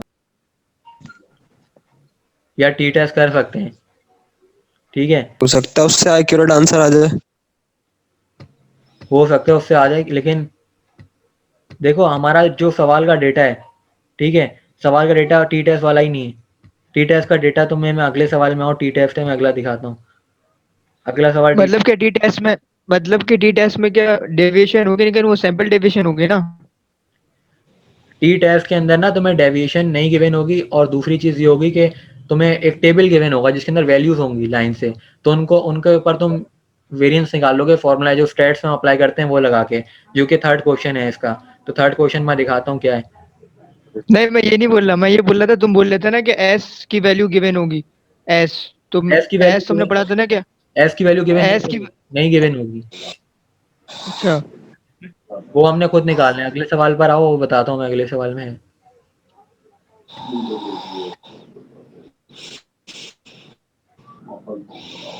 ये देख रहे हो third question, third question T test वाला है, क्योंकि तुम यहाँ पे देखो, यहाँ पे देखो 1 2 3 4, ये देखो ना नंबर सारे चल रहे हैं, ये कितने हैं, 16 है टोटल, तो लेस देन 30 है। दूसरी बात है कि यहाँ तुम्हें डेविएशन नहीं गिवन, तो यहाँ पे टी टेस्ट लगेगा, तो दोनों कंडीशन ही टी टेस्ट की सेटिस्फाई कर रहा है, क्वेश्चन नंबर 3। और यहाँ पे अल्फा भी दिया हुआ है, तो मतलब क्वेश्चन पूरा कंप्लीट है। दूसरे क्वेश्चन में अल्फा भी मतलब जब हमारी सैंपल साइज 30 से बिलो होगा और डेविएशन भी नहीं दी होगी तो हम टी टेस्ट लगाएंगे। हाँ, यही बात। सही। तो ये टी टेस्ट का सवाल है। अब देखो इस सवाल के अंदर भी एक कंफ्यूजन आ रही है कि तुम्हें यहाँ पे लिखा हुआ है ना, the following sample of 6 measurement, ठीक है, 6 लिखा हुआ है। तो कुछ लोग बोलने के यहाँ पे जो n है वो 6 हो जाएगा, लेकिन मैं ये सोच रहा था कि यहाँ पे हमारे 16 ऑब्जर्वेशन है तो n 16 होगा। तो अब ये सवाल भी घुमाने वाला दिया हुआ है कि हमारा जहन परेशान हो जाए कि क्या n क्या लें। तो मैंने तो 16 लिया हुआ है, अब किसी और को लगता है कि 6 होना चाहिए तो वो 6 ले ले। यार एन की वैल्यू सैंपल से लेते हैं पॉपुलेशन से लेते हैं? यार ये चीज़ नहीं पता ना मुझे, तभी तो मैं समझ नहीं आई ये बात कि किससे लेना है। लेकिन मुझे ऐसा लग रहा था कि 16 होनी चाहिए n की वैल्यू, क्योंकि हमें यहाँ पे सारी जो दी हुई पॉपुलेशन वो 16 बन रही है। मुझे जहाँ तक ये लग रहा है घुमाने के लिए सवाल ऐसा कि कंफ्यूज करने के लिए 6 लिखा हुआ है, लेकिन हमें पूरी पॉपुलेशन दी हुई है यहाँ पे। और अच्छा देखो यहाँ पे जो दिया हुआ है 6, ये भी हो सकता है कि इस 6 का मीन जो है वो ये आया 33, ठीक है, और हमें जो पॉपुलेशन दी है इसका हमने खुद मीन निकालना है। तो मुझे ये सवाल इस तरीके से समझ आया कि 6 जो लिखा हुआ है ये इसलिए लिखा हुआ है कि हमें जो मीन दिया है 6 सैंपल का दिया हुआ है, लेकिन हम पॉपुलेशन का खुद निकालेंगे। तो इसलिए मैं n को क्या कह रहा हूँ, 16 कह रहा हूँ।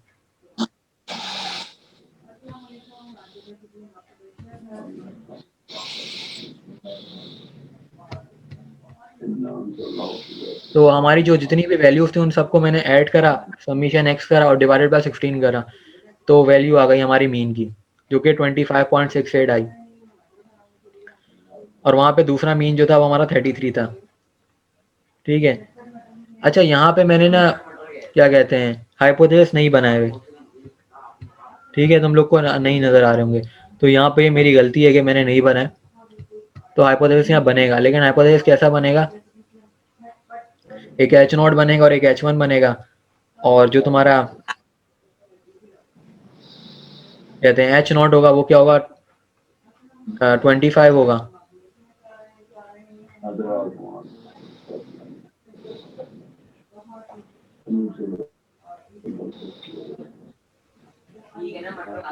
S25 कैसे हो गया?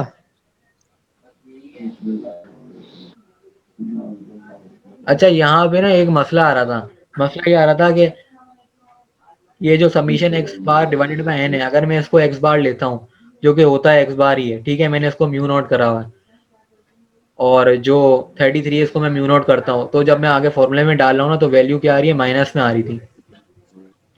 अभी जैसे तुम्हारी ये आ रही है ना 1.4625, ये माइनस में आ रही थी।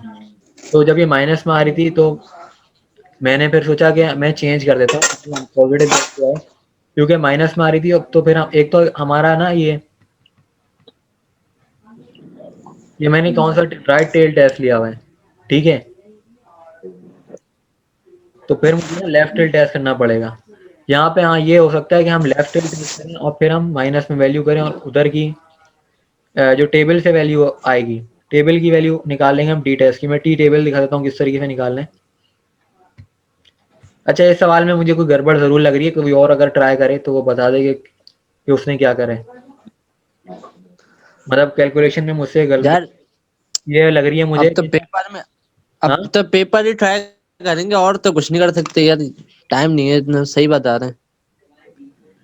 हाँ ये बात तुम्हारी ठीक है, लेकिन ये कि टी टेबल में देखना बता रहा हूँ कैसे देखते हैं, और टी टेस्ट का फॉर्मूला बता रहा हूँ, और टी टेस्ट में फ़र्क क्या है वो बता रहा हूँ, ताकि अगर सवाल आता है तो एटलीस्ट अटेम्प्ट तो कर लो। ये भी है।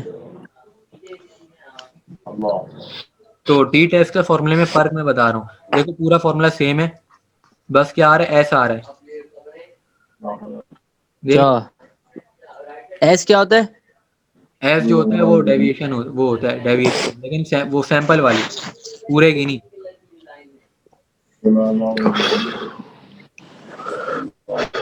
मतलब जो हमारा डेटा गिवन है उसका हमने निकालना है, डेटा कि ये गिवन था ना एक्स आई जो था लाइन से 16 वैल्यू थी, इनको हमने मीन से माइनस करा और फिर हमने इनका स्क्वायर करा और फिर सबमिशन आ गया इनका, ठीक है। तो और कितना आ रहा था? फिर एक फॉर्मूला होता है ना कि summation X I minus X bar का whole square divided by n minus one. हमें n माइनस वन बताया था ना एस वाला जो डेविएशन है पुरानी लैब में भी। वो तो एस स्क्वायर का था वो, आई ये भी थिंक शायद। तो ये भी तो एस स्क्वायर है, ये वो वेरिएंस नहीं है, ये डेविएशन नहीं है, एस है, ये वही वाला एस है जो पहले हम पढ़ते आ रहे हैं। अच्छा, हाँ, तो ये वही वाला फॉर्मूला है। मतलब ये स्टैंडर्ड डेविएशन है। ये स्टैंडर्ड डेविएशन तो है, लेकिन ये n माइनस वन वाला है, ये दूसरी चीज है, इसको हम एस कहते हैं। अबे यार, अच्छा यार, अजीब गड़बड़ है मतलब। है अच्छा, मसला पता है क्या कंफ्यूजन का हो रही है दोनों पॉपुलेशन वाले, लेकिन वो उसकी कॉन्सेप्ट ही अलग है कि वो विद रिप्लेसमेंट में अलग इस्तेमाल होगा, विदाउट रिप्लेसमेंट में। अगर यहाँ पे विदाउट रिप्लेसमेंट की बात हो रही फिर तो एस वाला आना चाहिए। यार यहाँ रिप्लेसमेंट और विदाउट रिप्लेसमेंट की तो बात ही नहीं हुई, ये जेड और टी डैश की बात हो रही है यहाँ, और टी डैश के अंदर यही वाला एस लगता है। तुम जितने भी सवाल देख लो, चाहे नेट से निकाल लो, तुम्हें यही वाला एस मिलेगा अच्छा, यहाँ पे। चलो खैर इस वाले एस की वैल्यू कैसे कैलकुलेट करेंगे? इस वाले एस की वैल्यू ऐसे हुई कि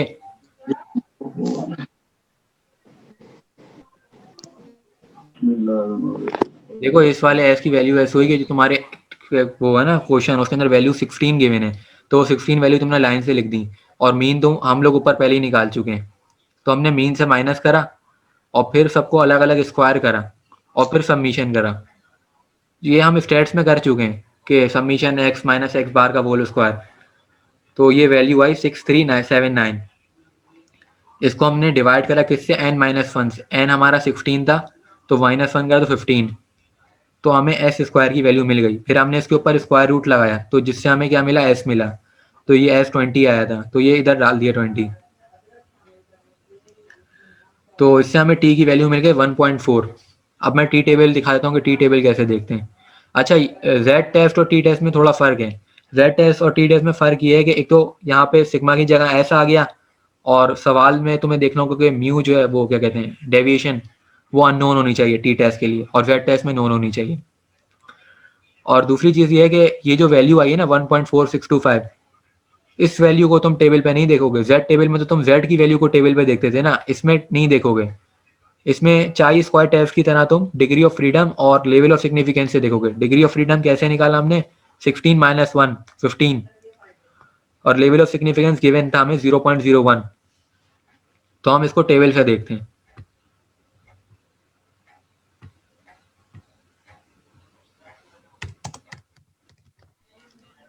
मतलब अगर हमें एन सैंपल भी दिए हुए होंगे, अल्फा भी दिया हुआ होगा और डेविएशन नहीं दी हुई होगी, तो हम टी टेबल लगाएंगे, हाँ, टी टेस्ट करेंगे। टी टेस्ट करेंगे और टी टेस्ट में टी टेबल यूज होता है। सही, ठीक है।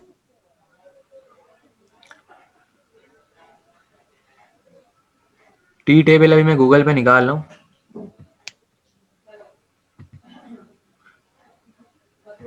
तो देख रहे हो क्या हुआ, यहाँ पे डिग्री ऑफ फ्रीडम दिया हुआ है लाइन से 1 2 3 4 इस तरह। उधर हमारा क्या था 15 था, ठीक है, और ऊपर जो सवाल था हमारा उसमें था 0.01, तो 15 और 0.01 पे हम गए, जो कि आ रही है 2.947, ठीक है, ये वैल्यू आ रही है।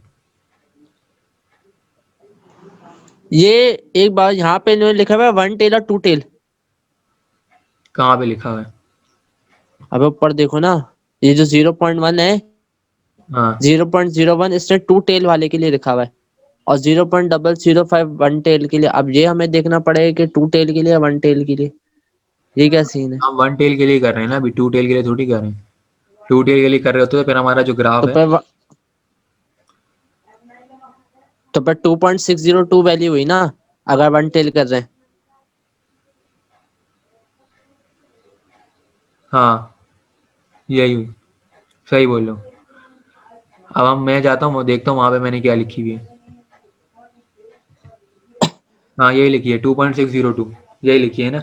तो अब देखो यहाँ पे जो 2.602 है, इससे कम वैल्यू आनी चाहिए थी किसकी, टी के फॉर्मूले से, जो कि आई है। तो इससे क्या साबित हो गया कि हमारी जो वैल्यू है वो क्रिटिकल रीजन के अंदर है।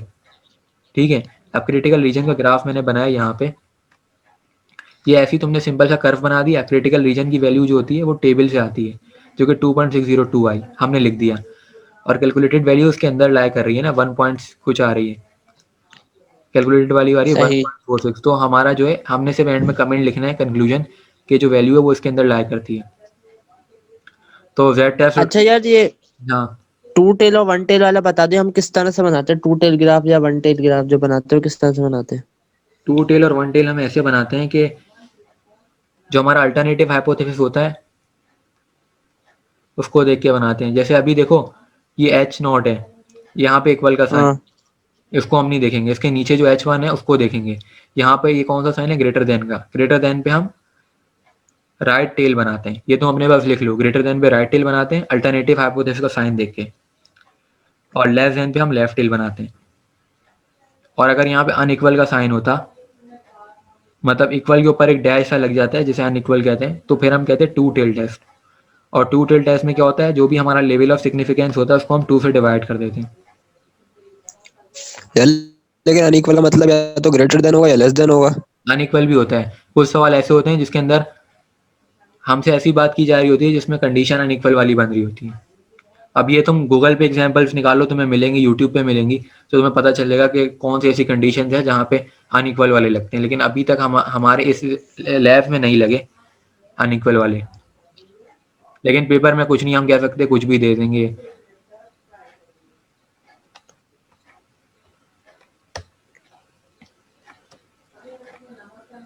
तो ये जो है हमारी लैब, लास्ट लैब हो गई क्लियर। इसके मतलब किसी कोई प्रॉब्लम है या पुरानी लैब के मतलब है तो वो अब डिस्कस कर लेने।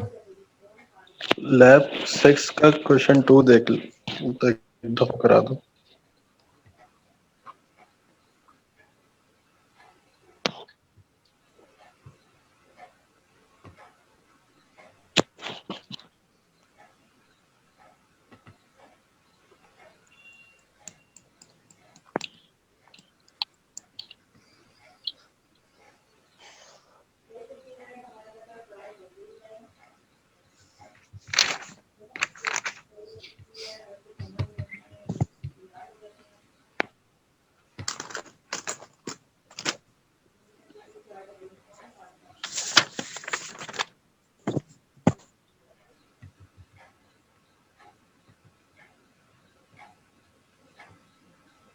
ये क्वेश्चन 2 है ना लैब 6 का जो अभी आया,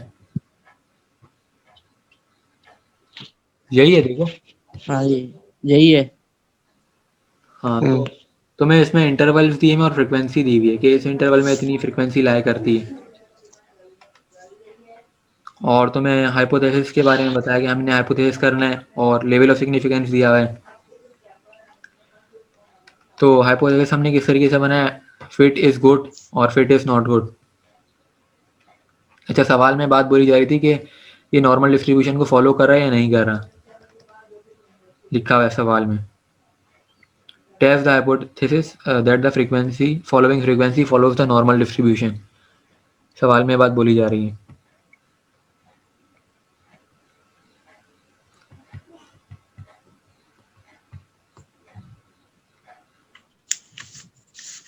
तो हमने जो ये टेबल बनाया, टेबल कैसे बनाया, हमने फ्रीक्वेंसी लिखी, फिर मिड पॉइंट निकाला, मिड पॉइंट हमारा एफ, ठीक है। और फिर एफ एक्स क्या होता है, मिड पॉइंट, और उसको हमने मल्टीप्लाई करा फ्रीक्वेंसी को, एफ एक्स आ गया और एफ एक्स स्क्वायर भी आ गया।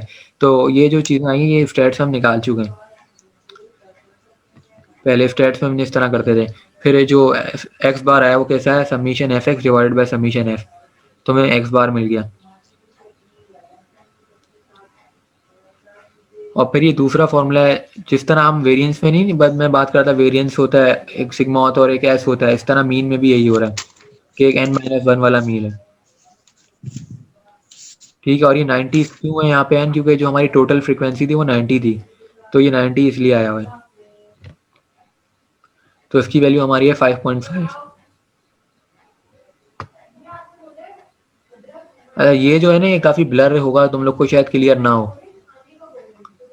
किसी और ने अगर अपने पास करा हुआ है सफाई से तो वो मुझे भेजे, और मीटिंग का टाइम एंड होने वाला है तो उस मीटिंग में मैं डिस्कस कर लूँगा ये। यहाँ पे ब्लर है, तुम लोग को नज़र भी नहीं आ रहा होगा।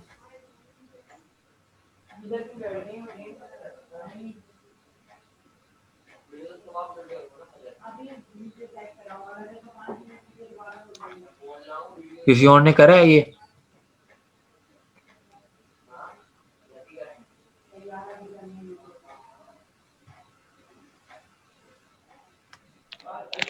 नहीं क्या?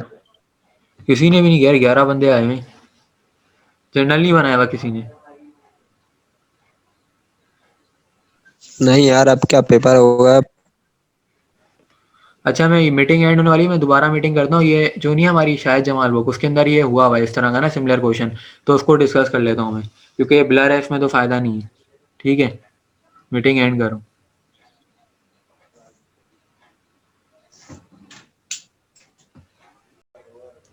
तो हमें क्लास बाउंड्री गिवन है यहाँ पे, और ऑब्जर्वेशन भी गिवन है, और अपर क्लास बाउंड्री का हमने एक बनाया। उसके बाद ये जो फॉर्मूला है 1 माइनस ई की पावर, ये डिस्ट्रीब्यूशन का फॉर्मूला है।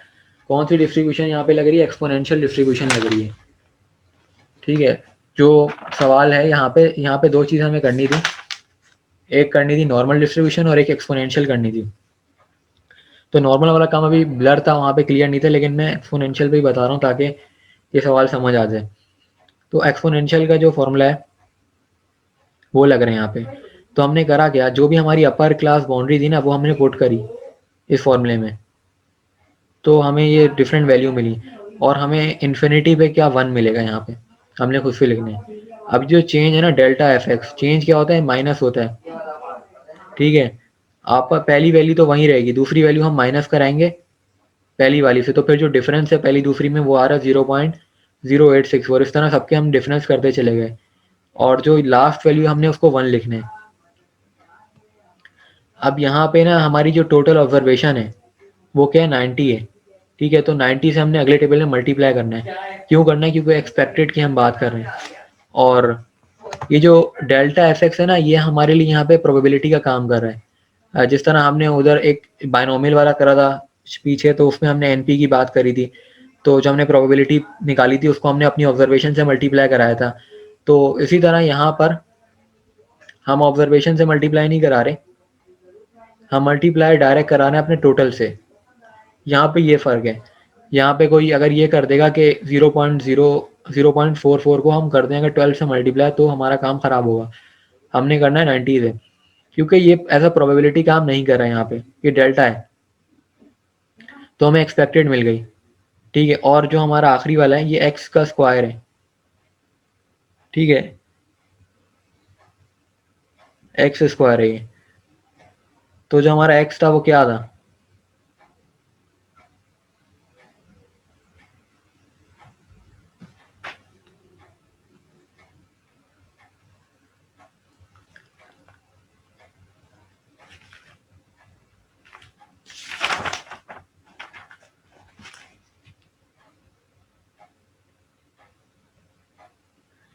अच्छा, ये एक्स स्क्वायर ना हमारे पास उधर कहीं एक्स का कॉलम तो नहीं है। ये रामेश तुम्हें याद है एक्स स्क्वायर हमने कैसे लिखा था?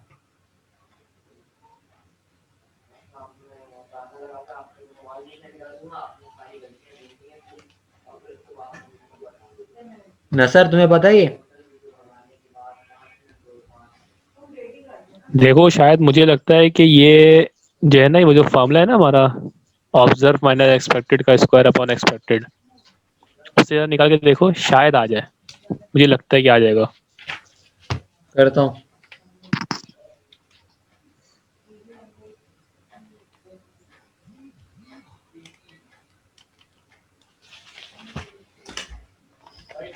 यार ये वाले ना सवाल थोड़े मुश्किल हैं, और इनकी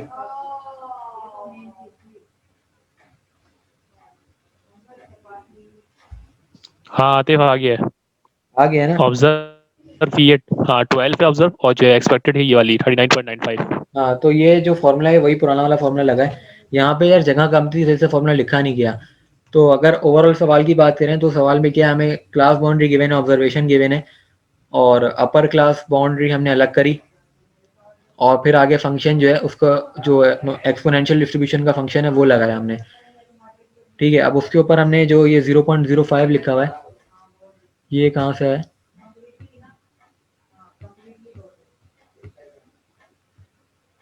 हाँ देखो ये आया है हमारा। देखो इसमें जो एक्सपोनेंशियल डिस्ट्रीब्यूशन में जो मीन होता है, लैम्डा होता है, वो मीन का रेसिप्रोकल होता है। तो जो हमारा मीन आया था ना ऊपर टेबल से, उसको हमने रेसिप्रोकल करा है, तो वो एक्सपोनेंशियल में आया है। ये जो टेबल था ये किस तरीके से बना, क्लास बाउंड्री गिवन थी, हमें फ्रीक्वेंसी गिवन थी, मिड पॉइंट हमने निकाला, फिर हमने इन दोनों का प्रोडक्ट करा, फिर स्क्वायर करा। तो इस तरीके से ये स्टैट्स में हम करते आए। तो हमें एक टेबल हमने क्रिएट कर दिया, समीशन एफ एक्स और डिवाइडेड बाय समीशन एफ करके हमने मीन निकाला। लेकिन एक्सपोनेंशियल में जो मीन होता है वो रेसिप्रोकल होता है, तो हमने इसको रेसिप्रोकल करा। तो जिसके बाद हमारा एक फॉर्मूला बना ये।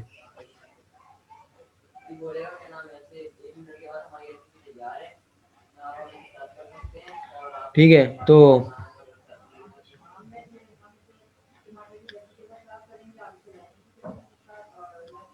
अब यहाँ पे जो फंक्शन बना हुआ है हमारा, ये हमने एक्सपोनेंशियल के फंक्शन को इंटीग्रेट करा है। ठीक है, तो इंटीग्रेट करने के बाद इसका फंक्शन इस तरीके से बना है ये 1 माइनस ई की पावर लैम्डा एक्स। तो ये फंक्शन हमने यहाँ पुट करा है, कहाँ पर? ये F x, capital F x.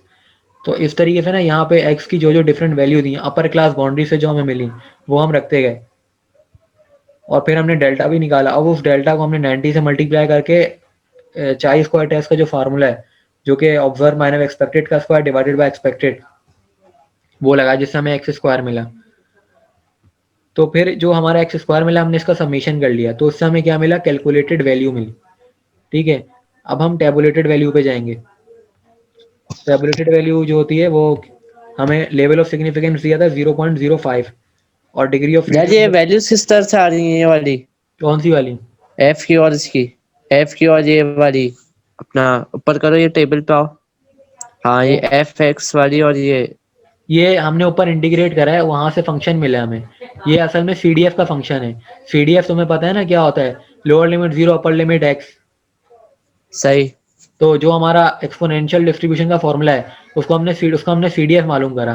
CDF मालूम करा और इसमें जो लैम्डा था, लैम्डा की वैल्यू हमने पहले मालूम करी सबसे। ठीक है, और लैम्डा मीन का रेसिप्रोकल होता है, तो लैम्डा में मिल गया। नहीं नीचे आओ, नीचे टेबल में आओ।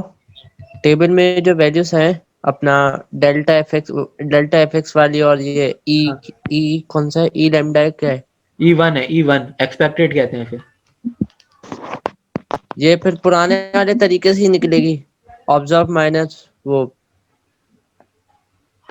सॉरी मल्टीप्लाई करके जो निकालते थे प्रोडक्ट के जरिए। हाँ, तो कह रहा हूँ कि ये हमारा सब्ट्रैक्ट करके आता है ना, डेल्टा जो होता है माइनस करके, और जो डेल्टा उसको हमने 90 से मल्टीप्लाई करा है। तो आतिफ एक बात बताओ, हाँ ये डेल्टा क्यों निकाला है, वजह? देखो यहाँ पे हम ना, हमारे पास दो तरीके होते हैं। जिस तरह हमने एक पीछे सवाल करा बायनोमियल का, जिसमें हमने प्रोबेबिलिटी डायरेक्ट निकाल ली। ठीक है, और प्रोबेबिलिटी को हमने अपनी ऑब्जर्वेशन से मल्टीप्लाई कर दिया, तो हमें तब भी एक्सपेक्टेड मिल जाएंगे। अच्छा, ठीक है, एक्सपेक्टेड मालूम करने का तरीका क्या होता है? Observe multiply by probability. लेकिन यहाँ पे हम प्रोबेबिलिटी नहीं निकाल सकते, यहाँ पे हम सीडीएफ वाला मेथड यूज कर रहे हैं। अच्छा ठीक है। अब यहाँ पे वो हम वाला मेथड लगा ही नहीं सकते, तभी नहीं लगा यहाँ पे, और मिस ने भी हमें यही मेथड बताया था। अच्छा। तो इस मेथड इसी मेथड से यूनिफॉर्म डिस्ट्रीब्यूशन भी हुई, लेकिन वो काम थोड़ा ब्लर है। तो यूनिफॉर्म थी या नॉर्मल थी? वो है नॉर्मल, बल्कि हाँ नॉर्मल। हाँ नॉर्मल है। हाँ नॉर्मल है वो। तो अब नॉर्मल में सेम यही मेथड यूज हुआ है, बस नॉर्मल में क्या हो गया, यहाँ पे तुम देख रहे हो हमने लिखा है एफ एक्स। ठीक है, नॉर्मल में हम जेड ले आए जो वहां पे होता है, और जेड का फंक्शन क्या था? Upper class boundary minus mean divided by deviation. वहां पे ये फॉर्मूला लगा है, बाकी सारा सेम है मेथड। 90 वहां पे भी मल्टीप्लाई हुआ है, यहाँ पे भी हुआ है। ठीक है, और वहां पे भी हमने सीडीएफ निकाला है, कैपिटल है, तो सेम मेथड है। अब ये सारा हमने चाई स्क्वायर निकाला, इसका सम कर दिया। ठीक है, अब ये जो दूसरी वैल्यू आई, अब अगर इसकी पहचान अगर कोई बोले यार चाय स्क्वायर टेस्ट कैसे पता चलेगा, तो हमारे पास ना जेड टेस्ट और टी टेस्ट का तरीका तो मैंने बताया हुआ है। वो तरीका क्या होता है, तुम्हें डेविएशन गिवन है या सैंपल गिवन है, वो मतलब बिल्कुल देख के पता चल जाता है। लेकिन चाय स्क्वायर टेस्ट ना ये बिल्कुल ही अलग किस्म का होता है, इसमें तुम्हें इंटरवल्स दिए हुए हैं, या तुम्हें सवाल में ना इस तरह का डेटा दिया हुआ है कि फ्रीक्वेंसी गिवन है। तुम्हें कभी भी ना जेड टेस्ट और टी टेस्ट में फ्रीक्वेंसी नहीं गिवन होगी, समझ रहे हो? उसमें डायरेक्ट तुम्हें पॉपुलेशन दी होगी, फ्रीक्वेंसी वाला सीन नहीं होगा। लेकिन जब फ्रीक्वेंसी वाला गेम होगा ना, तो तुमने क्या करना है, चाय स्क्वायर टेस्ट लगाना है। तो अब इसकी जो वैल्यू निकाली गई है, डिग्री ऑफ फ्रीडम। अच्छा, मैंने ना पहले एक बात कर दी थी पिछली वीडियो में, मैंने बोला था कि बायनोमियल में 2 पैरामीटर होते हैं, तो डिग्री ऑफ फ्रीडम में वहाँ पे 2 माइनस हो गया, लेकिन ऐसा नहीं होता। ये बात इसमें मुझे कुछ बात याद आ रही है मिस की, उन्होंने बोला था कि हमने कॉलम्स को देखना होता है कुछ इस तरह करके, लेकिन अब वो बात भी किसी को सही से याद नहीं। तो मैं ये बोलूँगा कि ये याद रख लो कि इस सवाल में हमने डिग्री ऑफ फ्रीडम में 2 माइनस करना है। तो लॉजिक हमें किसी को भी नहीं अभी याद है, और कल पेपर है, अबे तो फिर हमारे पास टाइम भी नहीं कि इसको हम भी रिसर्च करें। इसको ब्रेक करके क्यों लिखा है? डायरेक्ट -2 लिख देते ना, इसको ब्रेक करने की क्या वजह है? ब्रेक करने की वजह है कि मिस ने वजह बताई थी कि 2 कॉलम है, कुछ इस तरह करके कुछ बोला था उन्होंने, वो बात अभी याद नहीं आ रही। उन्होंने बोला था कि अलग अलग करके माइनस करना है, वो बात अगर याद होती तो मैं बताता।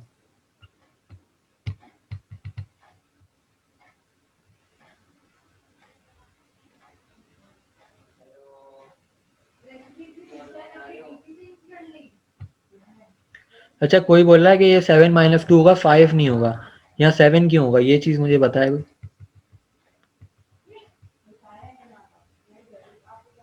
अच्छा, ये एक फ्री जो हमारे क्लास इंटरवल है, तो 7 है, हाँ सही है। 7 है, हाँ, तो यहाँ 7 होगा। ठीक ठीक, तो यार हाँ, ये मीटिंग से फायदा ही होता है ना मुझे कि करेक्शन होती रहती है। काम यार गलत गलत इसलिए इतना निकल रहा है क्योंकि हमारा काम चेक कहाँ हुआ है। अगर चेक होता तो हमें गलती पता चलती ना कहाँ गलती हुई है। 7 चेक ये भी होता है फिर भी गलतियां निकलती हैं। चेक भी वो चेक कहाँ करती है, हमें सबको पता है, वो टिक लगते हैं।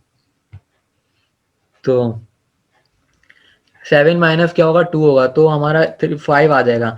तो अभी मैं सिर्फ बात कर रहा हूँ कि हम टेबल कैसे देखते हैं कि डिग्री ऑफ फ्रीडम का तो कॉन्सेप्ट बहुत सारे लोगों को पता नहीं, मुझे भी नहीं पता, लेकिन मैं सिर्फ ये निशानी ये रखूंगा कि भाई इस डिस्ट्रीब्यूशन में या इस सवाल में ये हुआ था, और हमारे पास अपना काम तो होगा ना पेपर के टाइम, जर्नल वगैरह हम उससे देख लेंगे कि अगर जो भी सवाल आया अगर एक्सपोनेंशियल का आया तो उसमें हम डिग्री ऑफ फ्रीडम ये करेंगे।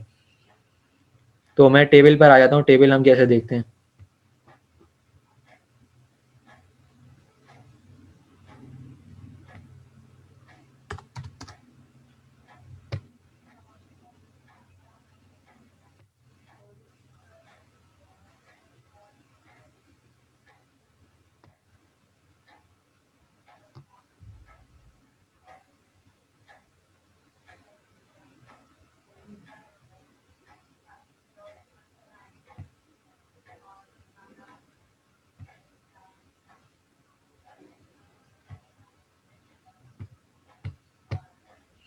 ये टेबल नजर आ रहा है तुम लोग को, या जूम करूं?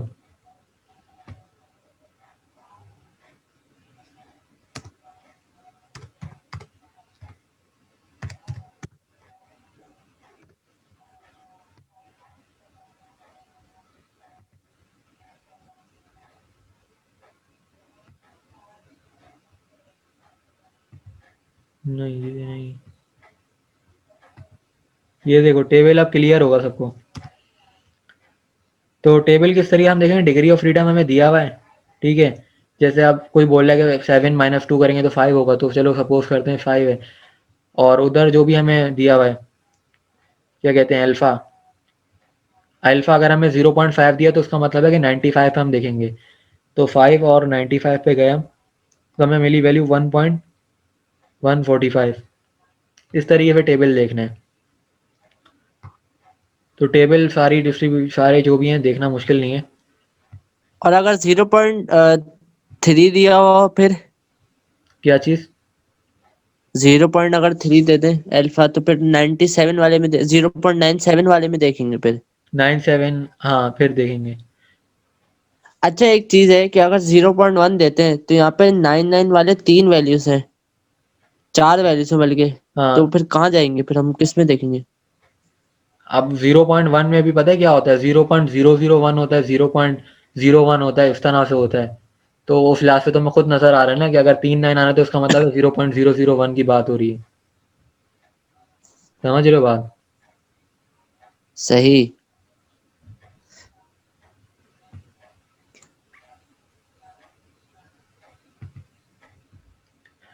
तो अब यहाँ पे देखो वैल्यू क्या आई हुई है, हमने 3 के लिए देखा था तो इसलिए शायद 7.8 आ रही है, वो 7 पॉइंट मतलब अलग आ रही है।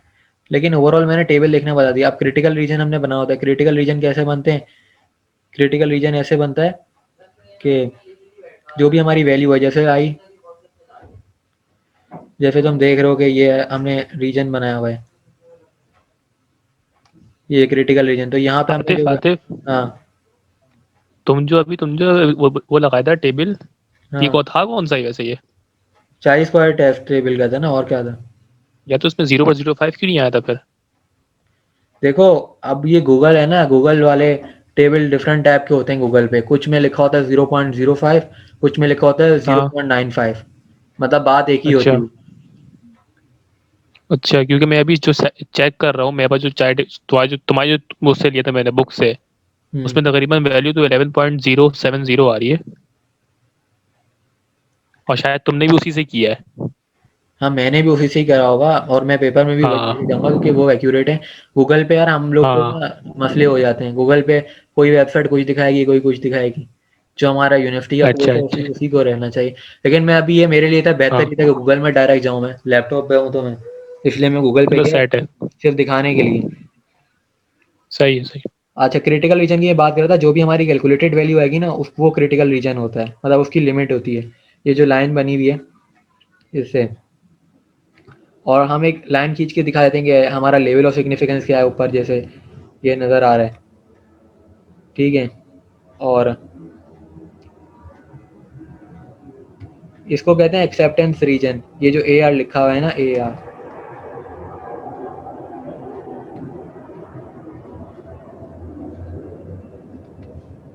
अच्छा ये कोई पूछ रहा है कि सवाल कौन सा है ये सवाल जो है हमारा वही चल रहा है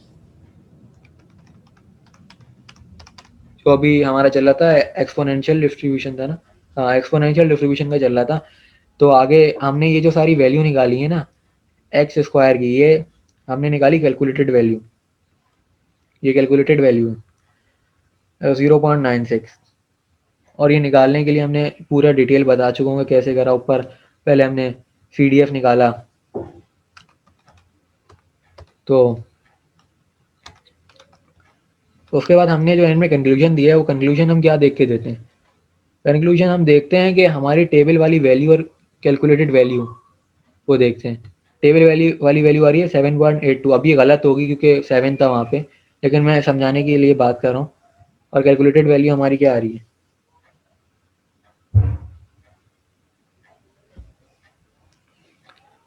कैलकुलेटेड वैल्यू जो है हमारी आ रही है 109।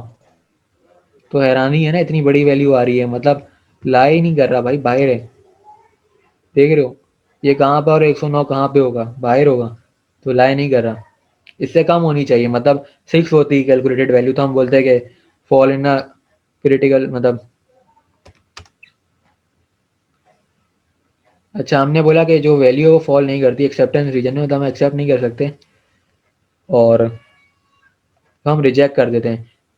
सो we reject H naught and fit is not good. तो जो फिट थी वो गुड नहीं थी। तो इस तरह के सवाल ना तुम लोग को नेट पे भी मिल जाएंगे, या यूट्यूब पे अगर कोई जाता है तो 40 पर टेस्ट लेता है तो वहाँ पे तुम्हें डिटेल एक्सप्लेनेशन मिलेंगी।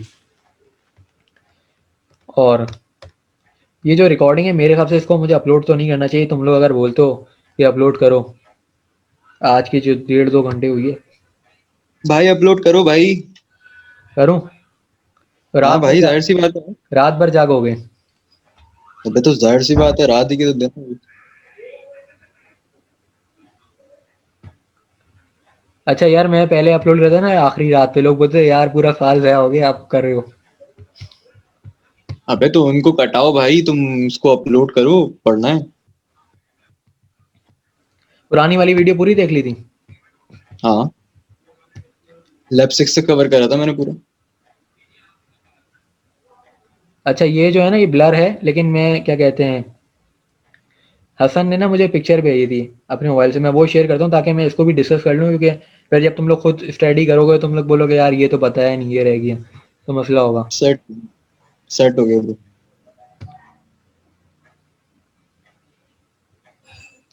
बंदे देख के मुझे बड़ी खुशी हो रही है, 13 बंदे आए हैं यार। ऐसा किसी टीचर की क्लास में भी नहीं बैठते, सब मोबाइल रख के बैठे होते होंगे। ओए होए, प्रोग्रेस भाई प्रोग्रेस। यार मैंने तो मॉर्निंग वालों को बोला है कि आप लोग भी मीटिंग में आओ, मतलब मेरा कज़न है ना, तो बोला है कि यार उनको भी बताओ, ताकि कोऑर्डिनेशन दो हम लोगों के दरमियान। नाइस।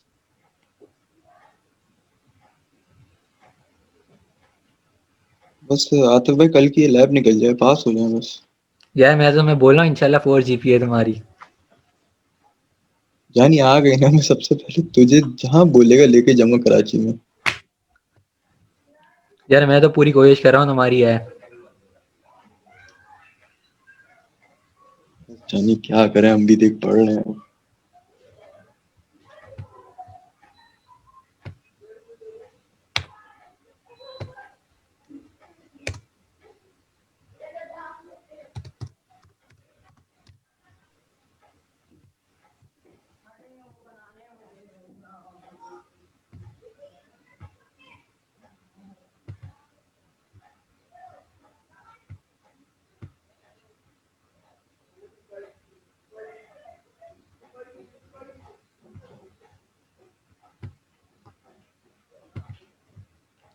ये पिक्चर नजर आ रही है क्लियर?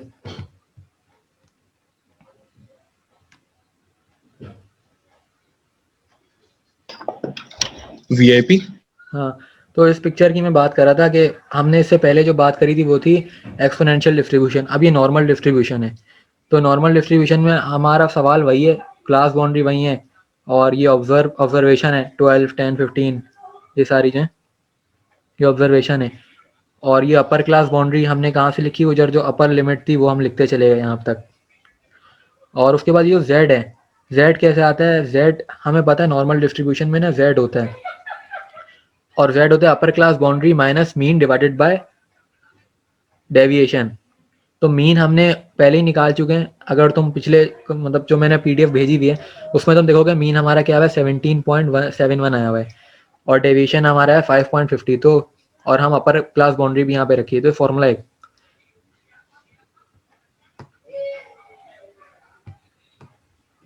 ठीक है, तो इस फॉर्मूले में हमने रख के जेड की सारी वैल्यू निकाली,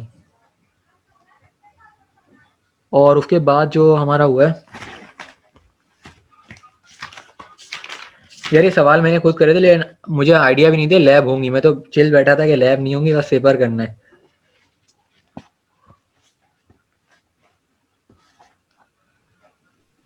खैर होती यानी अब तो अच्छा करा दे बस कोई। अपना हाँ। आते लैब 6 में तो कोई चेंजिंग वगैरह नहीं करनी ना वैल्यूज वगैरह में, सिर्फ लैब 5 में थी ना वो चेंजिंग, और लैब 7 में। हाँ, अच्छा ये उसके बाद हमने ना जेड टेबल से वैल्यू निकाली है, area below Z. Z table जो है वो तुम लोग को बताया हुआ है किस तरह देखते हैं।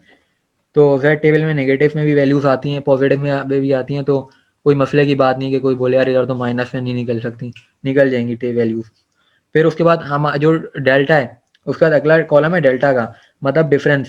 तो पहली वैल्यू को हम माइनस कर, पहली वैल्यू हमने वैसी लिखी, फिर दूसरी और पहली को माइनस कराया, दोनों का डिफरेंस लिखा, इस तरह करके हम डिफरेंस निकालते चले गए।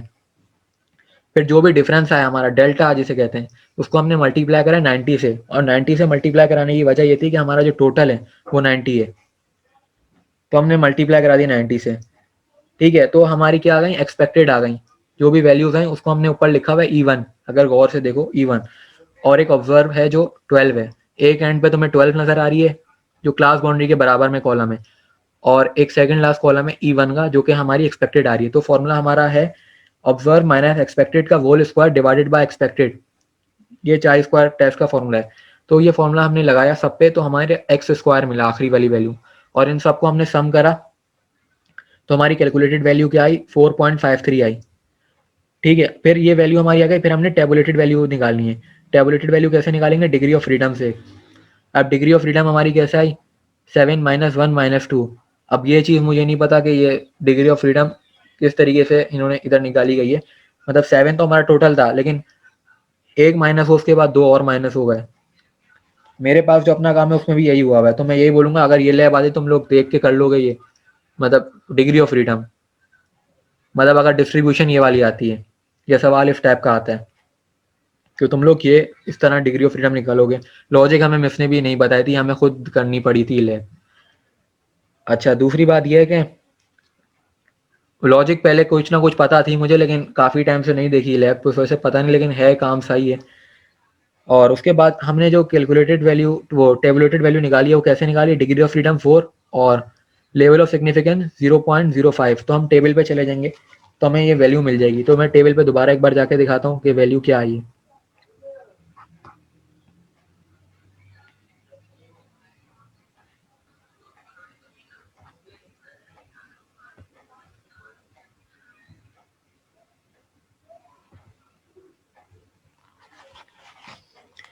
तो हमारा उस टाइम ना डिग्री ऑफ फ्रीडम जो था, अभी जो सवाल जिसकी मैं बात कर रहा हूँ उसमें 4 था और लेवल ऑफ सिग्निफिकेंस 0.05 था।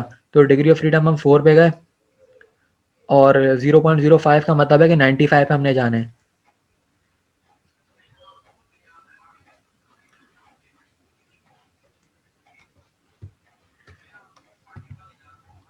अच्छा, ये टेबल मुझे कुछ इसमें गड़बड़ लग रही है, इस तरह का टेबल होता नहीं है। मैं दूसरा कोई टेबल देखता हूँ गूगल पे। यार मैंने आतिफ तुम्हें चाय स्क्वायर का टेबल भेजा हुआ है, व्हाट्सएप पे देखना। मिल गया, मुझे मिल गया गूगल पे। मैं डायरेक्ट गूगल पे शेयर करता हूँ। ये भी गूगल से उठाया था आपने? यार मैं सवाल भी गूगल से निकालता हूँ, सारे जो असाइनमेंट सब कुछ होता है। लोग समझते हैं मेरे पास जहन बहुत अच्छा है। अबे पेपर भी वहीं से कर लेना, छोड़ो। यार पेपर में रिस्क नहीं लेना, हमारे पास एक ही चांस होता है, वो पेपर मेहनत से करना है। क्या हो गया?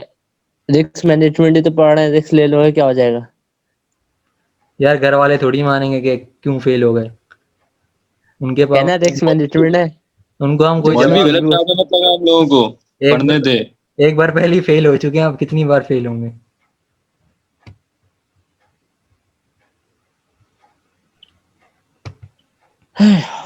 ये नजर आ रहा है चाय स्क्वायर डिस्ट्रीब्यूशन? हाँ बताओ, क्लियर आ रहा है ना? हाँ, हाँ यानी सही है। 9.4। सही है। तो हमारा डिग्री ऑफ फ्रीडम क्या था? 4 था, तो हम 4 पे गए इस तरफ से, और ऊपर हमारी जो वैल्यू थी वो थी 0.05। तो ये 0.05 पे हम गए और 4, तो डायरेक्ट तुम्हें नजर आ रहा है यार, इसमें सर्कल पहले से हुआ है हमारे लिए। यही वैल्यू है हमारी, बिल्कुल यही उसमें हमारे सोल्यूशन में है, 9.4। ठीक है, जो रेड कलर का सर्कल हुआ है। ठीक है, ठीक है। तो टेबल देखने में लोग परेशान थे यार, टेबल देखना नहीं आता, तो टेबल हमने देख लिया। तो देख लो, यही वैल्यू है 9.4। तो मैंने अब तक ना सारी लैब्स करा दी, रिकॉर्डिंग में अभी फ़ौरन ही अपलोड करता हूँ, ताकि जो मतलब जिसको दोबारा कोई चीज़ पूछनी है तो वो रिकॉर्डिंग देखे। और वीआईपी हो गए। सारी लैब डिस्कस हो गई हैं। जो नई आखिरी वाली लैब थी वो भी हो गई, जेड टेस्ट और टी टेस्ट वाली। तो मेरा मुझसे अगर कोई पूछता कौन सी सबसे ज़्यादा इंपॉर्टेंट है, तो मुझे जेड टेस्ट और टी टेस्ट वाली सबसे ज़्यादा लगती है। उसकी वजह है कि आखिरी में मिस ने वो काफ़ी बेहतरीन समझाई थी, और मिस की रिकॉर्डिंग भी चैनल पे अपलोडेड है। अगर कोई मिस वाली रिकॉर्डिंग देखना चाहता है कि मिस ने कैसे पढ़ाई थी, तो वो भी अपलोडेड है, तो वो भी काफ़ी अच्छा उन्होंने समझाया था जेड टेस्ट और टी टेस्ट के बारे में। अच्छा, टोटल 8 है ना? टोटल 7 हैं। 7 है, तो प्रैक्टिकल 8 किया था। प्रैक्टिकल 8 जो मिस से नंबरिंग गलत हो गई थी, असल में वो 7 है।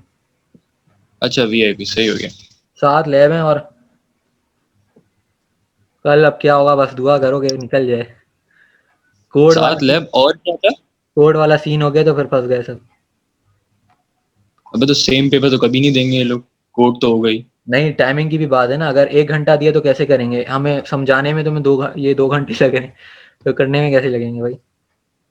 ये बात भी है। मुश्किल हो। मालिक है जन। 3 घंटे मेरे आपसे होने चाहिए, तब जाके हम आराम से जो छपाई करना चाहते हैं वो कर लेंगे। भाई लैब का पेपर है, 1 घंटे का ही होता है, उन्होंने 1 घंटे ही करना है। हाँ फिदियान ऑल भी पॉजिटिव सोच। फिदियान बोला था 1.5 घंटे से ज्यादा हो नहीं सकता टाइम। देखो इंशाल्लाह 3 घंटे मिलेंगे बस, कोई बात नहीं। ये तुम जो है ना इमरान खान वाले नारे लगाते हो ना, पर पूरी क्लास को ले डूबते हो तुम, और कुछ नहीं। 1.5 घंटे का ही पेपर होता है, 3 घंटे। यार तो दुआ करने में क्या जा रहा है यार। यार मुझे लगता है पेपर ना आसान आएगा, जैसे हम टेंशन ले रहे हैं जेड टेबल और टी टेबल मिस लगती है, मुझे लगता है आसानी के लिए लैब 4 के, लैब 1 से लेके 4 तक में से कोई भी दे देंगी लैब। यार हम कुछ कह नहीं सकते ना उन मिस को, क्योंकि इस बार प्रैक्टिकल ही कम है। साथ में अगर 10-15 प्रैक्टिकल होते फिर बात होती कि वो आसानी करें, वो बोलेंगे कम करें। क्या पता है किसकी, अब यही है ना, किस्मत की बात है। अब सारा किस्मत पे ये आ रहा है किसको आसान मिलता है, ये भी डिपेंड करता ये है। भी है। अब जैसे ये आखिरी जो लैब है इसका जो क्वेश्चन 2 है, अब इसमें थोड़ा मसला है, अगर यही किसी पे आ गया तो वो क्या करेगा, क्योंकि क्वेश्चन ही गलत है ना वो। कुछ नहीं करेगा अपना मैसेजेस घुमाता रहेगा व्हाट्सएप पे कि मेरा वाला कोड किसका है। चलो खैर। चलो हाँ ठीक है, और नहीं दिखा। टाइम एंड होने वाला है। अगर किसी को क्वेश्चन हो तो व्हाट्सएप वगैरह पूछ लें, और बाकी ये कि रिकॉर्डिंग में अपलोड कर देता हूँ ये सारी जो भी हुई है। ठीक है, सेट हो गए जानी। ओके, खुदा हाफिज। ओके, अल्लाह हाफ़िज़।